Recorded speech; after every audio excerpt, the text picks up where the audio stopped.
When I was younger, I was one who indulged in music, parties, and various intoxicating substances that would enhance those experiences. I count myself among the many who allowed their hedonism to run wild with enthusiasm. It came then as no surprise that I found myself attending festivals with groups of friends who, at the time, shared the same reckless mindset as me. For the record, and I say this without pride, I am experienced in drug taking. While I don't particularly regret it, there was one experience that halted my drug use altogether. At the time, my fellow partygoers scoffed at this decision, since I didn't see any worth trying to explain to them what had happened.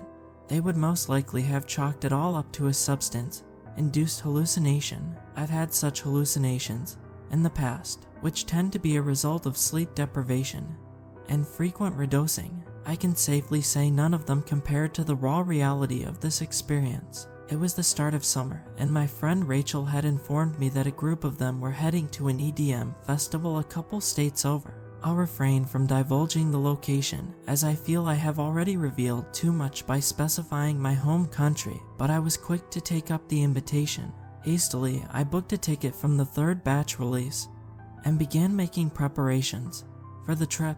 It was a 3-day weekend festival, so tense, and other supplies were required. Of course, I was readily prepared with all the required equipment, the festival most certainly not being my first. I'll spare you the long car journey to the location, but we could barely contain ourselves. With me were my buddies Chris, Robbie, and, of course, Rachel. We hadn't been to this one before, and we vigorously discussed many topics, including how we were going to smuggle in our pills and powders. I myself opted to bring MDMA powder, often coined ecstasy, when in pill form, and a few LSD blotters, planning to candy flip for the duration. I stuck to the ever-true balls method, which is exactly as it sounds, stuffing your bags into your boxers before going through security. For people like us, the place was pretty much nirvana. It was set up in a rural area, bordering hilly woodland on one side. At least a dozen enormous festival tents were set up in a semicircular fashion, all playing EDM, but with different artists in the lineup. Paradise at the time. The first day went by in a blur. I was quick to dose up on MDMA, which kept me dancing through 8 hours of bliss. I don't recommend redosing, but damn if it isn't hard to avoid when everyone around you is doing just that. Peer pressure at its finest. We joined with another group of like-minded individuals by the end of the day, and we decided we'd camp together. Robbie had the wonderful idea to have a campfire, but with the rules and regulations, we'd have to go somewhere a little more removed. We decided to pack up our tents and move over into the woods that bordered the property. I was skeptical at first, but we came across a really nice spot at the top of a hill from which the terrain descended and gave us a clear view of the treetops across the forest. Pretty much the perfect spot to watch the fiery sunset commonly associated with summer evenings, whilst also being out of eye and earshot from any uptight security personnel. After setting our tents up, drinking began without hesitation. The sun was getting low, and all in all I felt great. Despite the onset of a come-down headed my way, we were able to gather up twigs and sticks fairly quickly, being in a forest, and used spent beer packaging to get the fire going. "Hey, wanna bump?" Chris said, who I was sat next to on a fallen log near the campfire. He offered a bag of shardy powder, which I immediately recognized as ketamine. How could I have refused? It was such a perfect moment I couldn't put down a little dissociation. You even have to ask. A wide grin grew on his face, and he pulled out his car keys to scoop the powder. He sniffed a generous heap of the stuff before handing it to me. I crushed the bag a little, something Chris had forgotten to do beforehand, then took out a miniature, snow-covered mountain and practically inhaled it. I tasted the drip a little, but it wasn't so bad in comparison to what I'd been consuming earlier in the day. I felt it immediately. "Whoa, holy hell dude, feels like something they'd tranquilize a rhino with," I said, words already becoming jumbled and merged together. "I know, right? Didn't even open it earlier, been saving it for now." Bobby, eagle-eyed for intoxicants, practically teleported onto the log next to Chris, probably just a side effect of the drug, but his sudden manifestation caused me and Chris to erupt in laughter. Bobby acted jokingly offended at this. "Didn't know there was an isomer that made you turn into an asshole." He chuckled. "Yeah, it's called decadamine," Chris said, barely containing his giggles. "Well, I'm feeling a little too respectful right now. Mind sharing?" "Of course," replied Chris, passing the paraphernalia to Robbie. Just then, a different feeling swept over me. It wasn't a feeling of nausea or anxiety, but it was like the late day sunlight was coming in pulses. Like I could feel the rays as if they had weight and substance to them, increasing and decreasing in intensity as they swept across my face. I'd never felt anything like it from this type of drug before, so at the time I thought it was just the combination of whatever other chemicals were coursing through my veins. In that moment, tripping out, as one might call it, I chose to dismiss it and continue partying.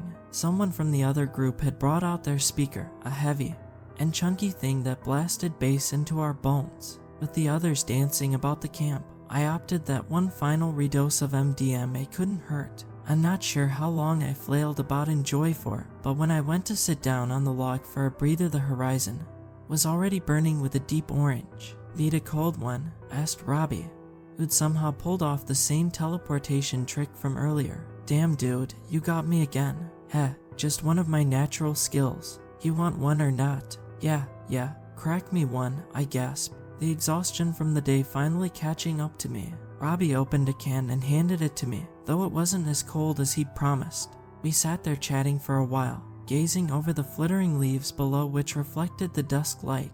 It felt serene, and I knew the money spent was not wasted. I became distracted at some point by a barely audible sound, somewhere off in the distance. Again, I thought nothing of it. I wasn't a stranger to the hallucinations brought on after heavy drug use, and I'd seen much worse. But the sound wasn't diminishing after some time, so I strained my ears to see if I could make out anything in particular. A light breeze had picked up, which made it more difficult, but after a short while I could definitely make something out. Machinery. That was the first word that came to my mind in an attempt to describe what I was hearing. The heavy clanking and whirring of fuel-powered mechanisms operating on a building site. I didn't even notice Robbie's absence at this point until I looked over and saw there were only a few of us outside now, two making out messily, and Chris and Robbie still dancing. I sat and listened for a few minutes. I could swear that the sounds were getting closer, but they were still too distant to be certain. I checked the time, then became a little confused. 10 p.m. I glanced back up to the sky. The sun hadn't even touched the horizon yet, but the sky around had definitely grown darker, with stars becoming apparent. A thought rose in my mind. This stuff has me tripping. This was absolutely true, but the whole situation just seemed wrong in some way. At that moment, I shifted my gaze downwards to see Rachel standing below on the slope of the hill, facing away from the camp. Squinting in confusion, I called out, "Hey Rachel, that you?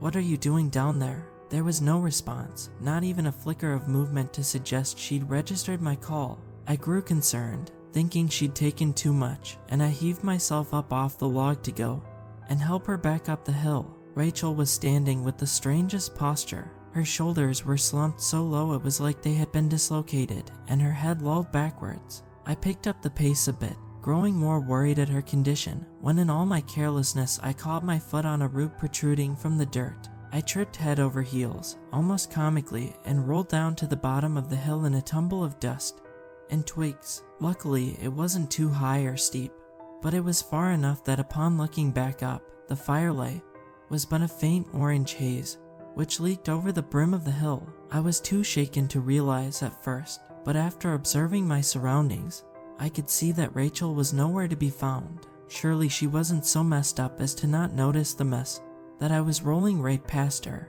But then, where was she? No one stood above me on the slope, and I couldn't see anyone else around me. I realized then that this was one of those stupid come-down hallucinations. I was pissed, seeing my white trainers now coated in a fine layer of brown dust, along with the rest of my clothing. Still, even with the realization, I found little comfort sitting on my ass, alone, in a quickly darkening forest. I picked myself up off the ground and dusted my body down, but before turning to make my way back to camp, something caught my eye. The trees now blocked much of the sky, but the sun was still there, seemingly in the exact same place as earlier. From somewhere beyond the tree line above, there were these lines reaching upward toward the sun, very thin and barely visible, but they became more apparent the longer I stared. They moved in the most peculiar way, like hanging cables or tubes under the influence of gravity, swaying in curved arcs and terminating at the sun's edge. I wasn't so quick to credit this to some crazy visuals. However, I looked on in curiosity as more and more of these tubes began attaching themselves to the sun, which was brighter now. It was a dim orange previously, as sunsets tend to be, but now it looked more like it would during dawn, almost dazzlingly bright. I thought it had taken on a faint bluish hue, but with the drugs messing with my visual processing, I didn't dwell on that idea long. I willed myself to turn away and head back up the hill. My friends were probably worried with me gone, though they could equally have been completely unaware of my disappearance. I crawled back over the top to see only Chris and Robbie sitting near the dimming campfire. My knee fell on and snapped a twig, leading Chris to look over to the noise. He visibly jumped when he saw me, then fell back into confusion as he glanced between me and Robbie, waiting for someone to speak. "What?" I shouted over, unsure of what had them in such bewilderment. "Greg, man, stop messing around. I thought you were some homeless dude or something," said Chris, letting out a sigh of relief after understanding the situation.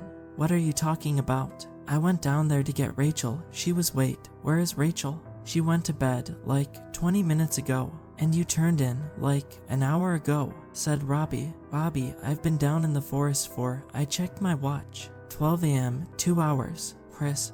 And Robbie didn't reply, instead looking between each other with a tinge of fear. Without a word, Chris stood and walked over to my tent, which upon opening he found to be empty. "What the hell? We both saw you go into your tent and zip it up," Chris exclaimed, worry evident in his tone. "Man, I think we're all just real messed up." I laughed. Dry humor. They grunted in agreement, but I couldn't help but think of what Chris just said. Had they both hallucinated my likeness at the same time? "Hey, Greg, you alright? You're sweating buckets," asked Robbie, and he hurled a bottle of water in my direction. "You haven't forgotten about hydration, have you?" Now that he said it, I did feel strangely hot. I grabbed the bottle and downed it in a few seconds before I stood back up and walked over to the communal log bench. We didn't talk much after that, but instead hit Robbie's bong a few times to calm the nerves. Stupidly, it hadn't occurred to me at the time to ask if they also saw what I saw. I was simply too enamored by the situation. Both of them went to bed after, but I told them I wanted to sit outside a bit longer to relax. The relaxation didn't come, though. To my dismay, the sun still hadn't set, refusing to budge from its perch above the horizon, and I could again hear those mechanical sounds from earlier, echoing across the valley. There was no doubt this time they were louder, clearer, which, logically, meant that whatever was producing the sounds had moved closer. I was still under the impression of some grand hallucination when I heard a voice. No, that doesn't do it justice. I couldn't make out any words, but I somehow knew inherently that I had heard a voice amongst the distant clanging, not as a separate entity, but as if the industrial soundscape was synchronizing itself in such a way that the combined din formed a low, metallic voice. Again, no words were apparent, instead a disordered mumbling that rang in between my ears. I noticed then the most bizarre sight yet. Despite the obvious abnormality of the pale sun hanging in the dead of night, I looked closer to see these faint lines drifting on its surface, forming an array of patterns, which were slightly dimmer than the rest of the sun. Focusing more intensely now, it was, how do I even describe it? I'd tripped countless times before, but it looked nothing like the colorful swirling visuals I was used to. It was like I was looking at an enormous, infinitely complex fractal unfolding in writhing patterns of brighter and dimmer light. The longer I stared, the further the noises synchronized themselves, building until I undoubtedly heard the words. This one, it sounded so articulated. There was no way my mind had just conjured it up from the random combination of sounds. It came in waves, like an underlying ring wavering in intensity in such a way as to form those exact words. The sky was now a black ocean dotted with its stars, heavily contrasting the intense ball of cold light I saw before me. The heat was clearly noticeable now. As I found myself wiping sweat out of my eyes to continue looking, I made the decision to smoke some more weed and drink some more beer in hopes I could knock myself out and go to sleep. This was all getting too weird, even for a partying vet like myself. I packed a bowl and took a long, slow draw. As much as I didn't want to look, my eyes were magnetized to the concerning sight before me. The squirming lines were wider now and much, much dimmer, more of a dark gray than anything. I rushed to down a few beers, and halfway through my third a loud clank made me jump and drop the can to the ground. Furrowing my brow as if to ask the world around me to just stop whatever it was doing, I looked up one last time to see the patterns had ceased all movement and were now almost black. Gaping, to my horror, they began to move again. No, the lines remained motionless, but the darkness within was writhing and started to fall. Swaths of tiny black shapes were pouring out of the sun right before my eyes, down into the trees below. At this point in my drug-induced illusion, my faith in the fact that this was a hallucination was dwindling. They kept pouring out until I could see trees in the distance starting to shudder, leaves dancing about like a great stampede of something were shaking them. I didn't have the conviction to control myself anymore, and I started hyperventilating. The swaying treetops were getting closer, and a faint, horrible chittering noise became apparent, like how I imagined insects would sound if they were capable of laughter. The tree's movement must have been less than half a mile away now. I was paralyzed. Whether I was now in full-fledged delirium or not wasn't my concern at the time. My eyes did not seem to betray me otherwise. Whatever was moving through the trees below was moving fast, and within 20 seconds they were within full earshot. The sounds coming from the darkness became unbearable, like nails scraping my eardrums, and then nothing. Movement ceased, and silence fell. The fire still flickered dimly, preventing my eyes from adjusting to the swirling darkness weaving throughout the tree trunks downhill, and the crackling of the embers disturbed the thick, heavy silence permeating the camp. Suddenly, the sound of a twig snapping somewhere to my left broke my petrified state, and my head snapped to the direction it had come from. Rachel stood at the edge of the fire's illumination. No calling that thing Rachel would be an insult to her very existence. It looked like something with no knowledge of human physiology had attempted to rebuild her using individual body parts, its limbs constantly shifting and readjusting themselves in a fluid manner like it was trying to correct itself. It took a step forwards, jolting me off of the log and onto my back. Rolling backwards, I pushed myself back off the ground, but it had not moved further. Instead, it opened its mouth, or mouths. I couldn't tell how many it had at one time, constantly splitting and merging, combining and creating new holes. I couldn't see anything inside, just darkness. It began emitting these vile, clicking and ringing noises which rose and fell, never finding a tone to settle on. And, just like the sounds before, they started to synchronize into something semi-coherent. Whatever this was didn't seem to be able to copy Rachel's voice. Still, I could not make out any clear words. Imagine someone who doesn't understand English hearing the language spoken. That is how I felt listening to this abomination, like an auditory stroke. It appeared to give up after another moment, and went quiet. Its mouths instead began multiplying, growing, and expanding over its skin like Swiss cheese, until nothing that resembled a human remained. My eyes grew painful trying to focus on whatever stood in my presence. Nothing in my vocabulary can accurately describe the being. I can't really even remember how it looked. As hard as I try, the form was just mentally incompatible. I can recall dark lines and shapes, both sharp and organic, shifting in certainly more than 3 dimensions. There looked to be something peering out from the spasmodic blackness, something like monochrome faces, all overlapping, separate but at the same time as one. They gazed out at me with an expression of intense sorrow, lips parting as if to talk, yet any words were snuffed out by that incomprehensible void.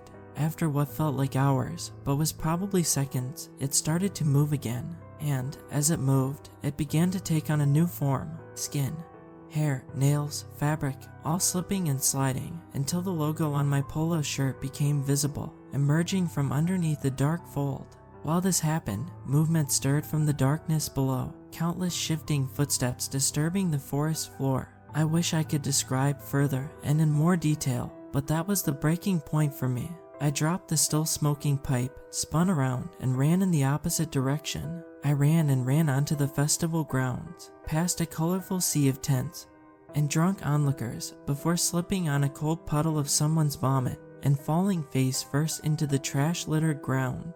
I awoke in a medical support tent at 11:30 in the morning. Looking down at my arms, they appeared terribly sunburnt, and the sight caused the accompanying pain to flare up over my skin. I winced and looked around to absorb my surroundings. A staff member came over to me then, a kind-looking middle-aged man with a bottle of some sort of lotion and another of water. "Hey, kid, how you feeling? You got some terrible burns there. Forget your sunscreen," he asked. "Yeah, lost it somewhere yesterday," I lied. "You gotta be more careful with that, kid. You can get skin cancer from it, you know." "Yeah, thank you. What's that bottle you have there?" "Oh, this. Just something to ease the skin. Trust me, you won't want to leave here without it." The burning that arose as I reached out for the bottle confirmed his statement. My skin was the color of a sunset and felt as hot as the sun itself. The thing is, I did put on sunscreen multiple times throughout the day, and I don't burn easily anyway. When we were at the camp, I felt absolutely fine.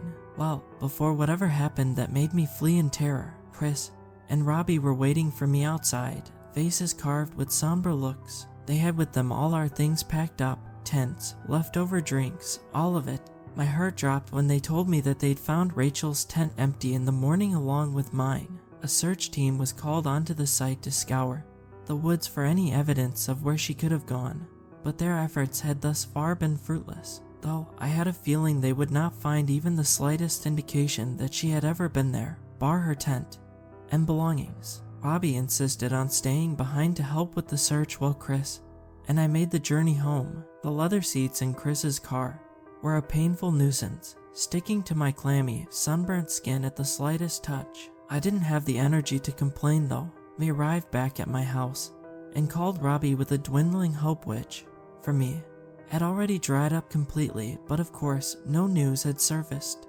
Rachel was never found. Even after the case was extended into multiple jurisdictions, any trail the police had soon ran cold.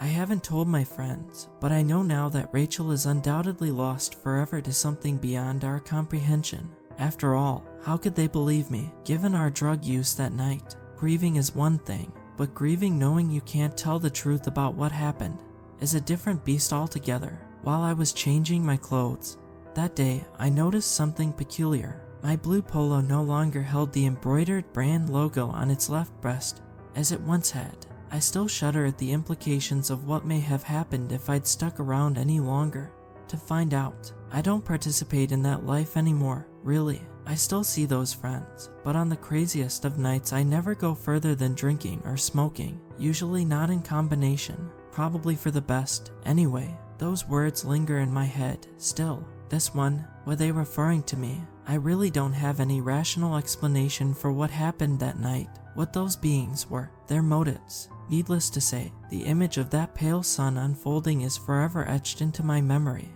All I can say now is that if the sun stops setting and hangs there like a glazed over eye, don't stay to see it open up. Don't be brave or curious. Just get as far as you can from wherever you find yourself, or be taken somewhere our minds were never intended to witness.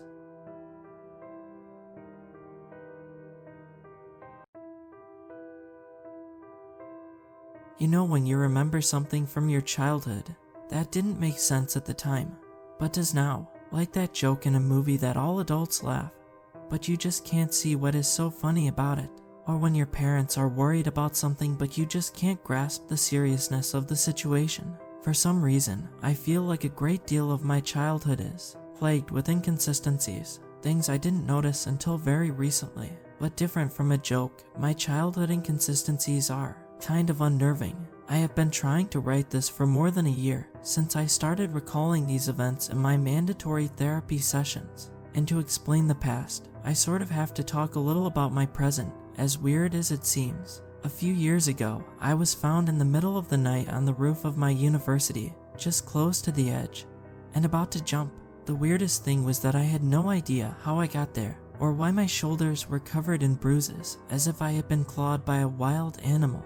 For obvious reasons, my university gently forced me to start taking therapy sessions. At first I had sort of a resistance to touch on my past with Dr. Norma, my psychiatrist, but with the time, I loosened up and started telling her about my childhood because she suspected that somehow it all started there. I objected at first. I've been having these blackouts and periods of time that I can't remember what happened since forever, but doctors can be very persuasive when they want. But I can tell from the nightmares I've been having since therapy started, and the horrified expressions that form on her face as I recall my past, that something is very wrong. I can't pinpoint the exact moment that my Uncle Peter appeared. For some reason, my memories always get murky when I think about him. He's a member of the family. He raised me.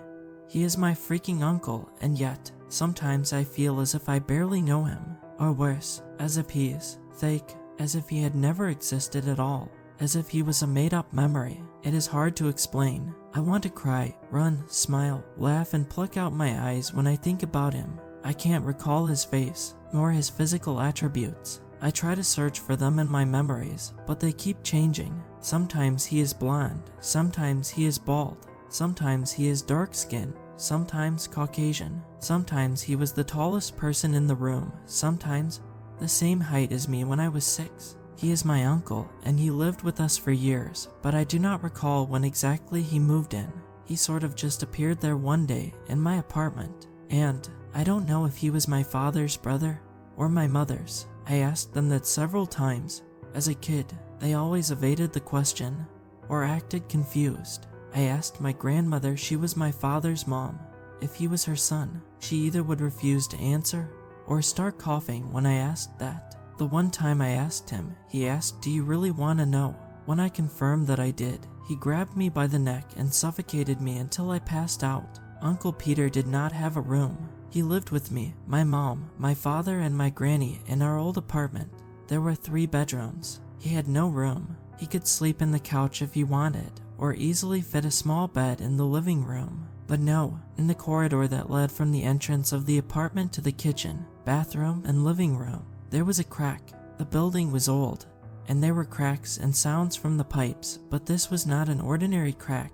It was a big one. It almost looked like a spider web or a glass crack because it spread all over the wall. In the center of this decadent, prominent fissure was a black, repulsive hole that seemed so disgusting, infinite, yet intriguing. I remember as a small kid staring into it along with my parents and grandmother as if we were hypnotized for hours and hours. I don't remember why I did that, but I remember doing that at least once or more per week. Uncle Peter somehow lived there, inside that crack. Uncle Peter lived inside the wall between the corridor and the kitchen. It was not even 30 centimeters wide. It doesn't make sense. I know, Dr. Norma at first thought I was mocking her, but he lived there. Every night, when we were going to sleep, he simply went to that gap and sort of entered into it. I don't know how the hell he did that. Even as a child, that intrigued me, but even if he lived with us and almost never went outside, I never asked him, and I just don't know why I never did. Once I even tried to enter like he did. The fissure extended all over the wall and a bit on the ceiling, but the hole was only slightly larger than my hand, and it was so damn disgusting. But I didn't dare put my hand in there. Only Uncle Peter could. Since before I was born, we had a maid. I don't remember her name or face, but I know she existed. I vividly remember her cleaning the house and taking me to school, and I remember the last time I saw her. I was at home with grandmother watching television. Uncle Peter was out that day. It was around 5 p.m. My parents weren't home yet. It was rare for him to go out, but he sometimes did. Sometimes for a few hours, sometimes for weeks. One of those times that he was not home, the maid decided to clean the gap in the wall. She tried to use a flashlight to illuminate it, but it was still pitch black. I remember this because she asked me to bring the flashlight to her. "What is this mold?" she said, and then she put a finger in there just to touch the crack in the wall, and then she was gone. I looked around. She was nowhere to be seen. Uncle Peter's head appeared, coming out of the hole, and told me and Granny that we should never go into his room. I remember the police coming and questioning us, but my parents said we never had a maid, but we did. I can't remember her name, or face, or features, but I remember how she disappeared right in front of me. Uncle Peter also had some weird habits. He never worked. I asked him once why he never did. He told me I'm an athlete. I replied, "What sport do you play?" And he said, "Blood sport." He never elaborated further, but my parents told me that he worked harder than they ever could. Another of his strange habits was that he didn't eat the same food as us. He liked to eat raw meat. I don't know where he got it from, but it wasn't food from our refrigerator. Uncle Peter also liked to stare in the corners of my room, or to stay under my bed when I went to sleep, and sometimes, when I couldn't sleep, he would read for me. I knew he was reading due to his voice, but I never saw him holding a book. The books he read to me: The Shining, Malleus Maleficarum, It, The Necronomicon, Tampa, Main Camp, 30 Days of Sodom, among many others. Needless to say, that didn't help me sleep, but it did help me develop precocious chronic insomnia. He also sometimes just laid in the floor, eyes wide open, and would start screaming. Sometimes he'd do this in the early morning, sometimes way past midnight, and his screaming was, I can't describe it. It sounded human, but not like his usual deep, raspy voice. It sounded like an animal too, but not one that I know. It was just so strange. My father once tried to beg him to stop screaming. He was lying on the ceiling, screaming, as if his bright yellow eyes were filled with terror. Yes, he also had a habit of walking, hanging, and lying on the walls and the ceiling. Uncle Peter grabbed my father by his arm, and then bit and ate one of his fingers. And that wasn't the first time he abused my parents. Every 4 days, he would enter their room in the middle of the night, and I'd just hear screams, whimpers, pleads for mercy, and moans of pain, both from my father and mother. Very rarely he left a mark on them, but he clearly was abusing them, and I don't like to even think how was he doing that. Something strange also happened after my uncle appeared. Our street was poor, decrepit, and filled with old buildings and housed, but a lot of people lived there. It was a no-end street, and I always hung out with the other children, and the adults always came together to celebrate holidays with barbecue or watch football and drink booze together with a projector that one of our neighbors had. This abruptly ended when I was around 6 years old, the time that Uncle Peter started existing. The street was never heaven, but a wave of criminality and violence started. People started to go missing and move out. Neighbors stopped talking to each other, began building walls, installing cameras, and buying dogs before ultimately leaving or disappearing. I remember one case that was particularly bizarre. Even the local press appeared at the time to investigate, even if they only stayed around for 3 or 4 days. The house just across the street from our apartment block was one where these strange acts occurred. A family lived there. They had a daughter. I used to play with her on the weekends. One day she returned from school to find her entire family dead. There was blood everywhere, but no meat could be found, only some of their bones, with clear bite marks. She was taken to live with her grandparents in another state. I tried to add her in Facebook some years ago, but she deleted her profile right after. After a few years, most houses on the street were completely abandoned. We still attended the community meetings nevertheless, even if it was just me, my dad, mother, granny, and Uncle Peter and the entire party. There was one of those barbecues that previously had several families and now had less than 10 people that my father asked one of the few remaining attending neighbors to take a photo of our family. It is the only photo that Uncle Peter agreed to appear in. He normally hated even the mention of being photographed. There were other family activities we did together. He liked to watch movies, more specifically, horror movies. We would gather the entire family and watch movies almost every Friday. Something happened during those movie sessions. We never ate anything during them. Nobody ever went for a bathroom break. Nobody even talked. We always sit there, either in the couch or in the floor, and watched. Uncle Peter liked to watch the most messed up films possible. Martyrs, Solo, Serbian Film, The Hills Have Eyes, Requiem for a Dream, Halloween, Sinister, Insidious, The Exorcist, The Exorcise of Emily Rose, Saw 3D, Rosemary's Baby, Caligula. I vividly remember watching all those movies before I was even 10, which I now realize is completely nonsensical since a few of them were not released the time I watched them. After I was around 10, Uncle Peter declared I was nearly an adult, so he could show me less childish movies. The movies I mentioned before were for children in his view. I won't say with detail what were these movies, but they more than once gave me nightmares. That is because often my uncle was acting in them, because often there were people, real people, people that I knew, being brutally tortured in these movies. And sometimes, I was in these movies, both as a torturer and as a victim, and these movies involved far worse things than merely jump scares. And the worst, I never remember acting in any of the movies I appeared. There was a particular brutal one involving our family that we watched when I was around 12. I will not say what exactly happened in the movie, but there was extreme sexual acts and gore. This was the only time we managed to break out of the TV trance. My mother, father, grandmother, all were crying in despair. I was vomiting. Uncle Peter was smiling, sitting in the corner of the room, surrounded by the shadows, laughing. My grandmother then fell over. My father hurried towards her. The experience was so overwhelming that she had a stroke.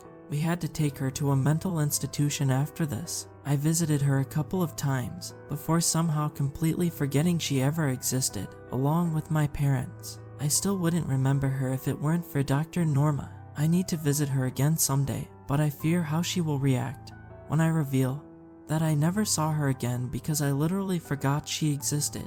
Uncle Peter lived with us for a lot of years. As a pre-teenager, I didn't have many friends. My constant blackouts, memory issues, disgusting ever appearing, and unexplained wounds, and weird, creepy behavior, and subjects I talked about didn't help. My schools tried to talk to my parents about these issues, to suggest that I should get psychological or medical help, or even threaten to call CPS, but they'd usually just transfer me to another school. Once a CPS agent did show up in our home, but Uncle Peter whispered something to his ear, and he literally peed himself before excusing himself out. I was able, despite all odds, to become friends with 2 other guys from one of the various schools I went to. They were neighbors, and I went to their homes after school and in weekends to play video games or go out with them. Even if the violent wave had reduced a little, it was still a dangerous neighborhood, but my parents didn't seem to mind. One day, I went to the house of one of my friends. As usual, after school ended at 6 p.m., I usually stayed until around 8:30 p.m. when I walked back home. The journey was less than 10 minutes, so I was not very worried with going home in the dark. But that day I returned earlier than usual. I was playing a game with them when I had to go to the bathroom. When I exited the toilet, all lights were out. I did not see him at first because of the darkness, but I did when my eyes adjusted. Uncle Peter was there, crawling on all fours in the wall. I asked him how. Why was he there? He merely looked at me. This is one of the only times I vividly remember his face without it being blurred or weird. It looked almost like a mask, as if he was wearing someone else's skin. His eyes were bright yellow, a sickening, decadent, hideous yellow, shining in the dark. I could see his teeth, and even some of his jawbone, through a few rifts in his skin. His teeth, bones, they were all dark green. He let out one of his screams, but this time way louder and more violent than usual. At that moment, I knew that I would die if I did not leave. I ran out of the house and went home, completely freaked out. Sometimes I think he maybe didn't recognize me that day, or just wanted to scare me, but it is useless. I don't understand how Uncle Peter thinks, and probably never will. I don't remember what happened next, but the next time I tried to visit my friend, his house had burned down. I then tried to see my other friend, and his apartment was abandoned. And worse, I can't remember their names, nor faces. I tried to ask the neighbors if anyone knew what happened, and people always gave me contradictory answers, ranging from no child lived there to they moved to Sao Paulo. A few years later, I was able to find one of those friends on Facebook. I tried to befriend him there and send a message. He said, "Leave me alone, I beg you," and deleted his profile.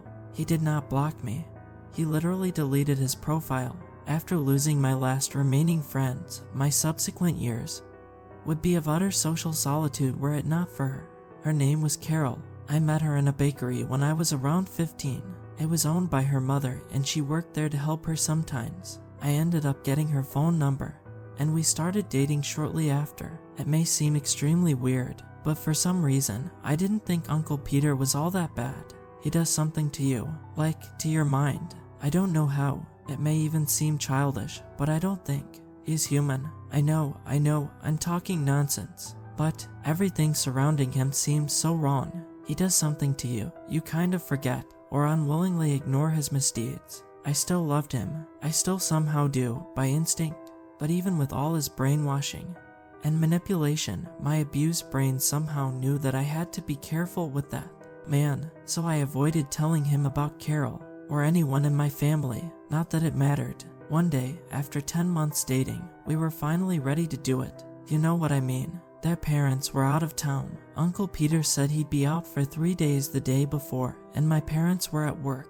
Also, it was storming outside, so they would surely be caught in traffic should they come back early, giving us more time. She came to my apartment. She admitted the place was creepy. I had avoided bringing her there before for obvious reasons, but we were so excited that neither of us cared. We were inside my room, my door locked. She had just undressed when the lights suddenly went out. There were a couple of seconds in darkness. She hugged me by instinct, and then lightning outside for half a second. And in that brief moment of light, I saw he was there, in the corner of the room, looking at me, smiling sickly. And I don't remember what happened next. I just remember waking up and her being gone. I tried to call her, her father, her mother, even going to her school, house, and the damn bakery. She was nowhere. Something in my mind forced me to not tell anyone about what happened. I didn't even have a rational reason. I just couldn't. Even with all of Peter's trance, I was starting to see a pattern. My friends, my neighbors, my maid, my grandmother. It was a dirty, blurry thought that Uncle Peter was behind it all. One that was obvious, but was always wiped from my brain in less than 5 seconds. Some days later, Carol's father called me, crying. Her body had been found, mangled, broken, brutalized, and violated in ways that should not even been possible for the human anatomy. On her bed, inside her bedroom, her father was so furious, and broken, and devastated. I could feel it in his voice. I still have nightmares about that call. Whatever did that to my princess. I used to call her my princess. When she was a little kid, you know, the monster who took her from me. He took all of her organs. And I looked up, and in front of me I saw Uncle Peter sitting in the kitchen and eating a raw uterus. He extended his long, creeping hand and offered me a bite. Even now, as I write this, I feel the horror I felt at the moment, the grief, the terror, the disgust. Sorry, I will continue. I don't know how it happened, but at this moment, it all came together. I saw the cannibalistic thing sitting in my kitchen. It was a cryptic, a strange, bony creature trying to disguise itself as human using rotten human skin grossly sewn together. That thing had been living with us for years, torturing us, gaslighting us. I grabbed a cleaver and jumped at him. I managed to hit the eye, a strange, corrosive green liquid squished on my forehead, burning me. To this day I have the scar. I never saw that thing so angry as that day. Peter hit me in the face, instantly breaking my nose, and then he put me on the dinner table. He called my mother and father, held me, and forced them. He made my parents, forced them to. Sorry, I can't. I won't. A few months after Uncle Peter did that to me, he also did something to my father, even if I don't know exactly what that was. I remember waking up one night to my father screaming, his voice a mix of hatred and terror. Maybe someone broke into the house, or he hurt himself, I thought. I quickly got out of my room and went to the living room to check. Father and mother were completely naked, covered in blood, vomit, and bruises, and Uncle Peter was in the corner of the room, grinning and holding a broken bottle of wine. Isaac, go to your room. You do not want to see this, my mother shouted. Peter was laughing, and then I saw it in the hands of my father, a revolver. But Peter did not seem scared. He was openly taunting them and laughing. My dad pointed the gun at Peter's head and shot 3 times. Within each bullet, each time he pulled the trigger, there was so much rage, so much grudge, so much bitterness. I knew that monster was family, and my conscience was warning me not to, but I wanted to celebrate. Obviously, Dad's plan didn't work. Peter grabbed the revolver out of my father's hand, recharged it, and then shot him in his knees 6 times. 3 bullets for each knee. Peter then entered his hole in the wall.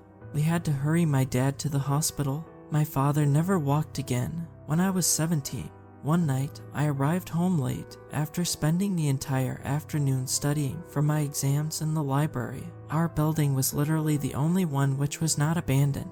The entire street had become a ghost town. Not even slums had houses so cheap, and yet nobody moved in.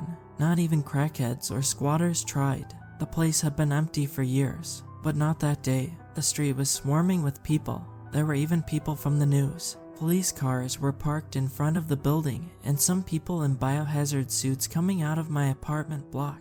What happened? I live there, I said to one of the police officers. He did not even answer. He pulled out his gun and ordered for me to surrender. Turns out there was a serial killer operating in our building. Thanks to an anonymous tip, they found out hundreds of human bodies, bones, and skeletons had been found all over it, and we were the prime suspects of killing literally all of our neighbors, me, my mother, and my father. What about Uncle Peter? I asked the policemen at the station. They said I did not have an uncle named Peter. We did not even reside there officially. The records said we were living literally in another city somehow. My parents were also imprisoned. My father was apprehended at his work, while my mother was home at the time.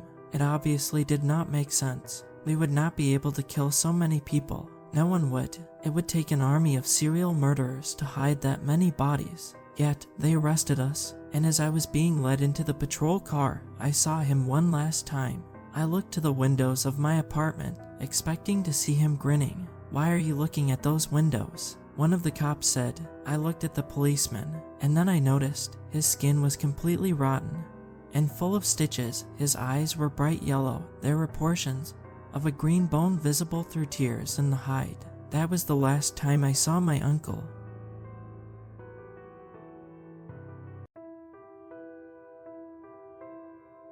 Okay, now before you think this is a joke, please hear me out. I'm a newly graduated medical student in a fairly small town. I was doing a co-opus program to gain some experience and easier connections in the field, just like every other person who wanted a chance in this brutal job market. I had been psychiatry shadowing for around 2 years, and never had I encountered a case so unforgettable that it left me questioning if I should have just become a lab technician or some other job that's not client-facing. I have always respected patient confidentiality, believe me, but just this once, I have to make an exception, and you'll soon see why. All the names have been changed to protect the identities of the individuals involved. Just around 3 months ago, the psychiatrist I was working with, Dr. Kim, gave me the opportunity to try taking on a patient on my own. We worked in a small private clinic with 6 other doctors in a shared building. So far, she had always been in the room with me during appointments, so of course, I wanted to prove that I was ready for the challenge.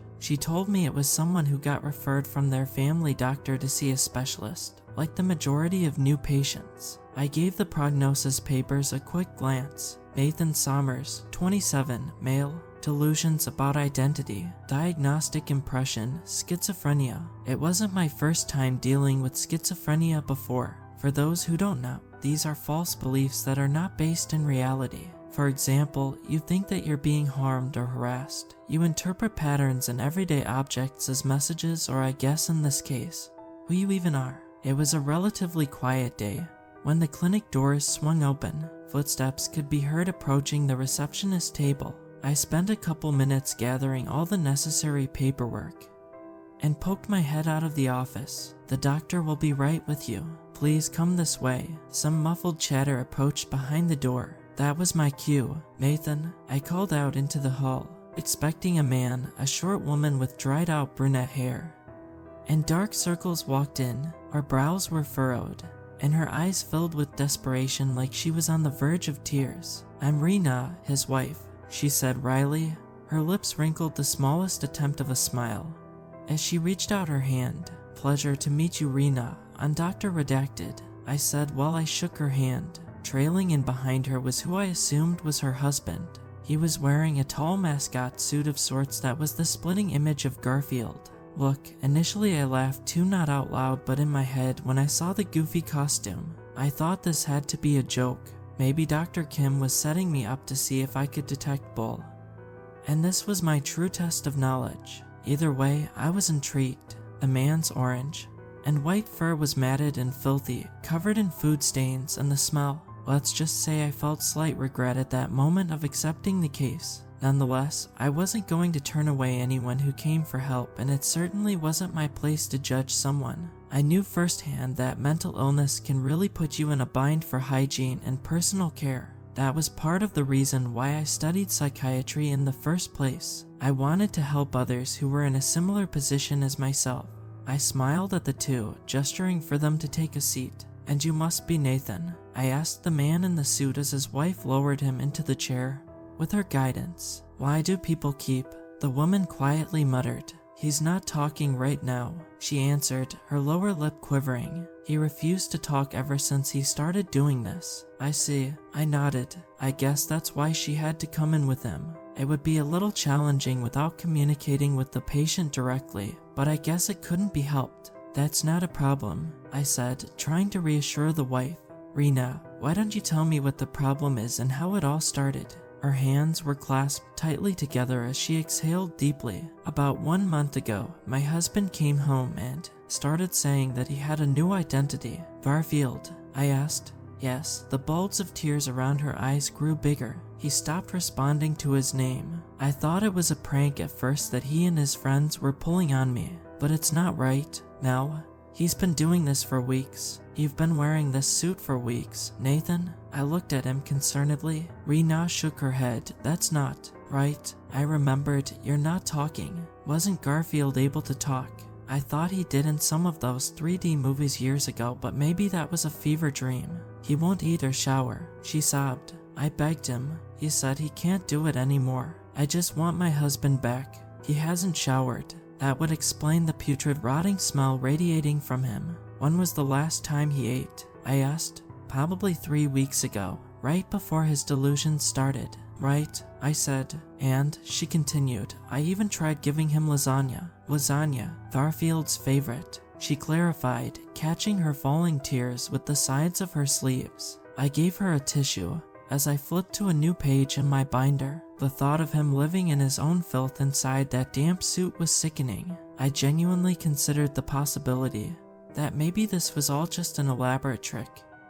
And this woman was an Academy Award-winning actor. What would drive someone to do something like this? Has he ever had any history of mental illness or similar behaviors? I asked. I had his case file from his family doctor open on my desk already, but maybe she knew something else since they were in a relationship.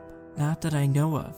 I mean, we've been together for 5 years. He has days where he's sad, but nothing serious like depression. She sniffled. "I'm the one who overthinks, honestly." She released a tiny chuckle. "I see." I looked over at Nathan, who sat as still as a statue next to her. I was hoping her distress would cause him to open up, but to no avail. She was right. Looking at his case file, this guy was as healthy as a horse. Optimal blood sugar levels, good heart and liver, no family history of schizophrenia either, if that's even what we were dealing with here. "I think this is partly my fault though," she said, rubbing her temples with her palm. Her tears started to well up again. "Why do you say that?" I give him praise a lot, and he doesn't like that. He doesn't like being praised." "Can you please elaborate?" I asked. "I know it's weird, but he's humble and doesn't like it when people praise him. He says it's not who he is, and that I'm lying to him." I see. My interest piqued. "Can you give an example?" "Well, sometimes if I tell him that I'm proud of him, or like you look good today, he gets angry and denies it." "That's very interesting." I jotted down some notes in my binder. "I don't know. I think he thinks he's not living up to people's expectations of him, like he's trying to prove he's not who I think he is. But I know that's 'cause he puts such high expectations for himself. And I don't need that. I just need him to be himself. You know, maybe he's trying to break free from constantly living up to others' expectations. His wife clearly supports him, but maybe it's from his family or work. Definitely some external factors at play here. Was he truly delusional? Or was this just an act for attention? I definitely don't think this is your fault in any way."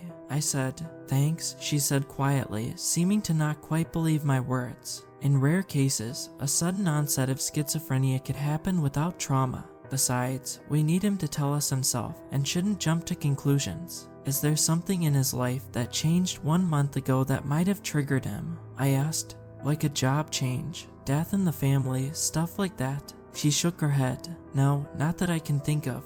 This was running into a dead end. Without Nathan being willing to talk, There was no way to get to the bottom of this. I turned to Nathan slowly. Can you please talk to us? The man's head turned, but there was no nod. Only a slight grunt came out. The meshed eye holes were black and unending, perfectly concealing what was behind it. The lazy but smug facial expression of Garfield permanently plastered on his face as he turned his head. Part of me was afraid that there wasn't even a person in there. I said again, your wife is very worried about you and we just want to know what's going on. Did something happen to you a month ago?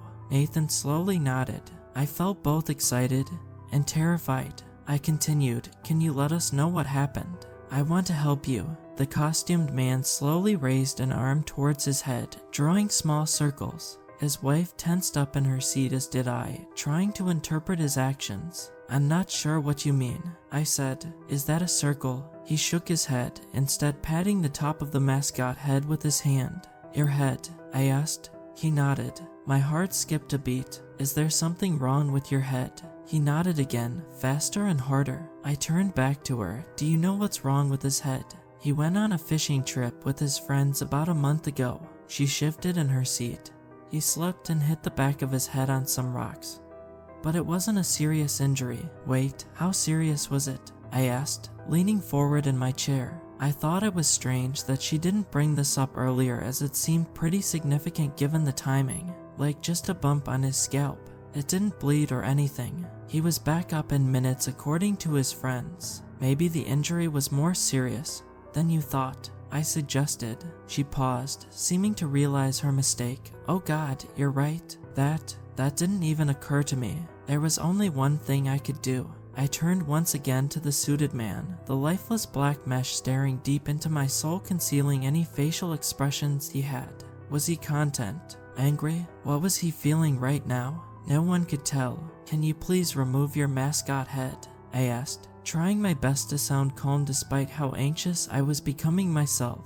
I want to examine your head injury from your fishing trip. Is that all right? He shook his head. I took a deep breath and adjusted my tone. I felt like I was talking to a child. We just want to take a quick look. It will only take 2 minutes. You can put the head back on as soon as I'm done. He shook his head again. His wife looked at him worriedly, then back at me. Oh, how badly I wanted to yank that Garfield head off of him and tell him to snap the hell out of it. The musty stench of the suit was now dominating the room, irritating my nose even through my mask. But a part of me was also terrified of what was under his head. A man who hadn't properly showered or eaten for weeks. I couldn't imagine what horrible state he would be in. What if Nathan wasn't even the one inside there? Had she even seen him without the costume on? Legally, I couldn't remove his mascot head without his consent. It was part of his clothing. But maybe. Hey, I said, can you please take the mascot head off your husband? I asked. But it was more of a demand at this point. She shot me a panicked look. Her hands flew to her chest in defense. I don't know if that's a good idea, she said. Wouldn't that hurt him? I took a deep breath. I had a feeling she would be hesitant. I know, but we can't help him this way. I'd rather someone he knows and trusts like you do it, or else we'll have to take him to the hospital. And the hospital may likely use force. She dipped her head down, her fingers fumbling around in her lap. She let out a deep breath before raising her head to meet mine. Okay, she said, her voice trembling with fear. Two'll do it. The woman stood up from her chair and placed her hands on the obscenely large mascot head. I'm sorry, baby. I'm doing this because I love you. Her arms began to pull upwards, the hole for the head beginning to lift, revealing Nathan's neck.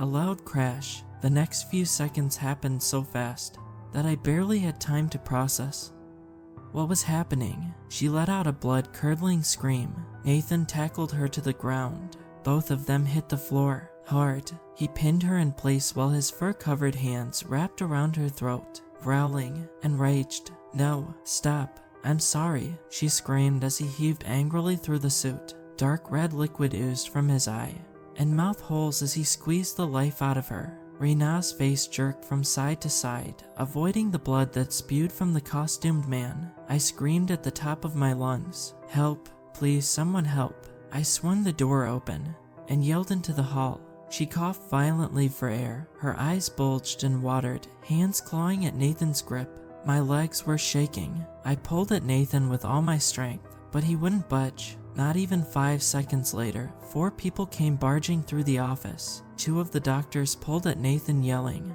"Get off her." He stumbled backwards, blood spitting out of the head, grunting and snarling like a caged animal.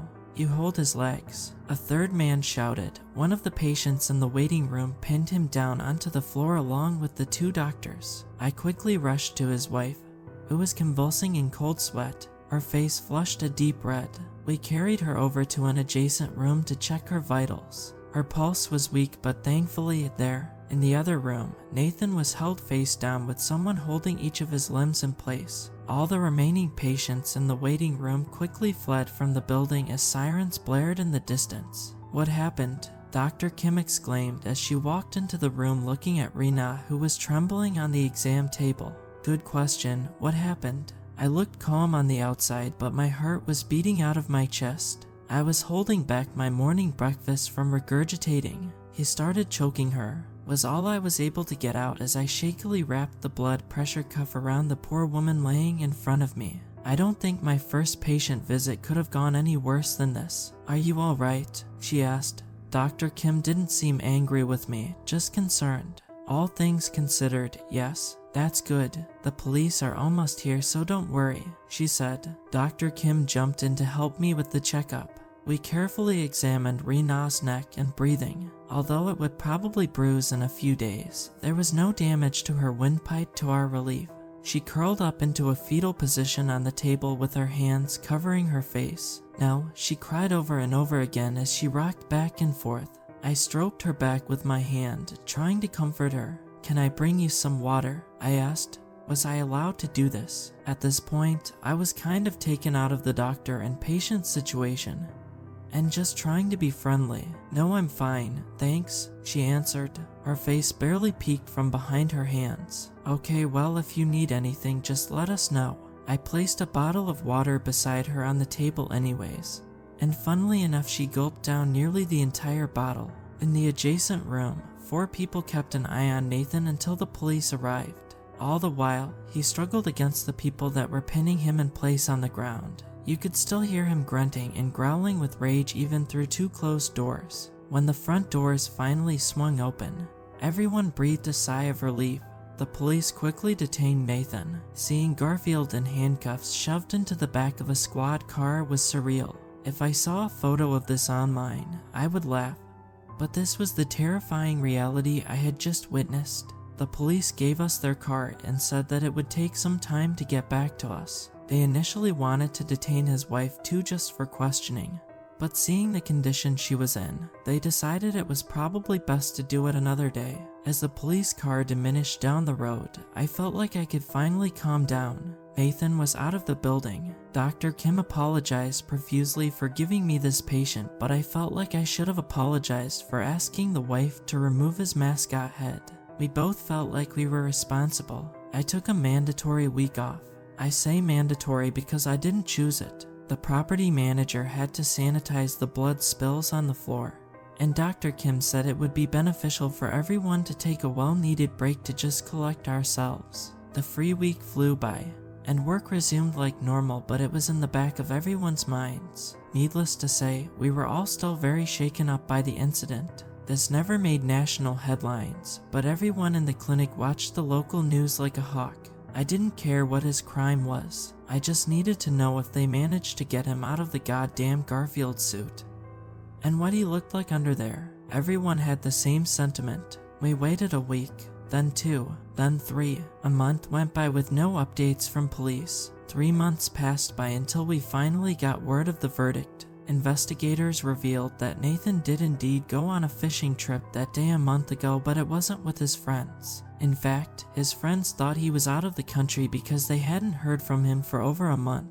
He was alone near the lake fishing when an unseen perpetrator caused blunt force trauma to his head. As for removing the Garfield suit, it was a strenuous ordeal. 82 stitches had to be carefully cut to remove the fursuit that was sewn directly into his skin with fishing wire. His wounds were infected with gangrene and festering with pus, including his eyes and lips that prevented him from talking. And yes, it was Nathan Sommers inside that suit with his skin slowly rotting away. When they searched their house, it clearly belonged to a fanatic. It was filled brim to brim with Garfield paraphernalia plushies, dishware, toiletries, you name it. Inside one of the drawers was a marriage certificate that read Garfield and Rena Tamwood that was obviously edited. They found a closet with several mascot costumes that were identical to the one Nathan wore, and the same kind of fishing wire used to attach him to the suit. That wasn't a huge surprise considering what we had witnessed, except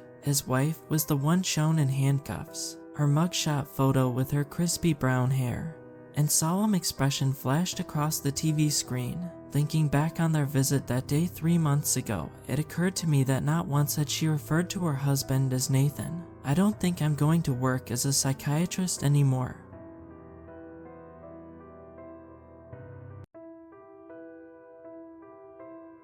The recent trend in tiny house builds intrigued me. Everything from turning a shed into a home, a shipping container, or even a van fascinated me. How many of these people moved out of city living and into isolation, living off the land by growing their own food in gardens made from recycled materials really had me wondering if I could do something like that. I recently broke it off with my girlfriend and wanted to move out of the city. One too many break-ins, nasty bouts with slumlords, and the general consensus that the world seemed broken made me long for a simpler life. I decided to take a risk and try it for myself. I first inquired about suitable land that allowed for city water and electric hookup. My friend, Micah, referred me to reach out to a friend of his father's, Dave. I knew that he had loads of property in a wooded area not far from Columbus. The gentleman in question often allowed campers to rent his land for the scenic nature experience. He made a lot of money in the summer months, but is he interested in letting me rent and build a house on his property? I got his number from my friend and called him to discuss it. Hi, my name is Kurt. I was referred to you by Micah Ashley regarding some rental property that may be available. Micah, you say? Yes, he's a friend. Good guy, I said. I got a spot. What did you want to do? Are we talking camping for a weekend or a week? I'm looking for an area I can rent to build on. I'm trying to downsize, and I was told you might be someone to reach out to. There was a long silence, and I had to look at the phone to ensure he hadn't hung up. Yup, I got a place. You can come to meet me tomorrow, and I'll give you a tour of the property, and we can discuss payment.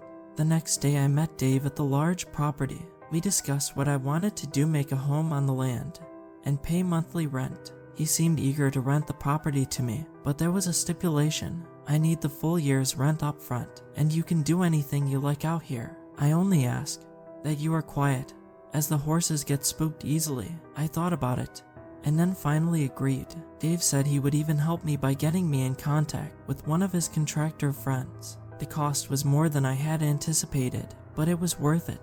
I was going to own my home on nearly 10 acres of land with only one neighbor. I was also given free rein on how I wanted it constructed.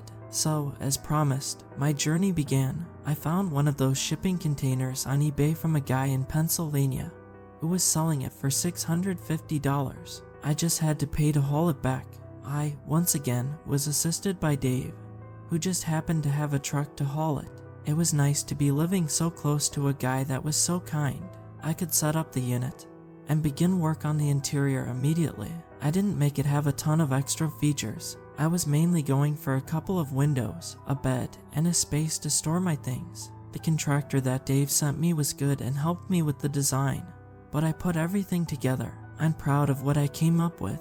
The few things I didn't expect was that I could get running water, but the toilet didn't flush as well as I liked. I had almost decided on a compost toilet. Still, Dave said that of all the things, he did not allow the dumping of any kind on his property, nor did he want me creating a large garden bed, which seemed odd to me because he had been so cool about everything else. So that meant the composting garden was out unless I grew things in boxes on my makeshift patio. So after a few months, I was settled in. It was a nice and quiet place to rest my head. When they said that nature was healing, they didn't lie. I spent most of my time working and sitting on my new deck.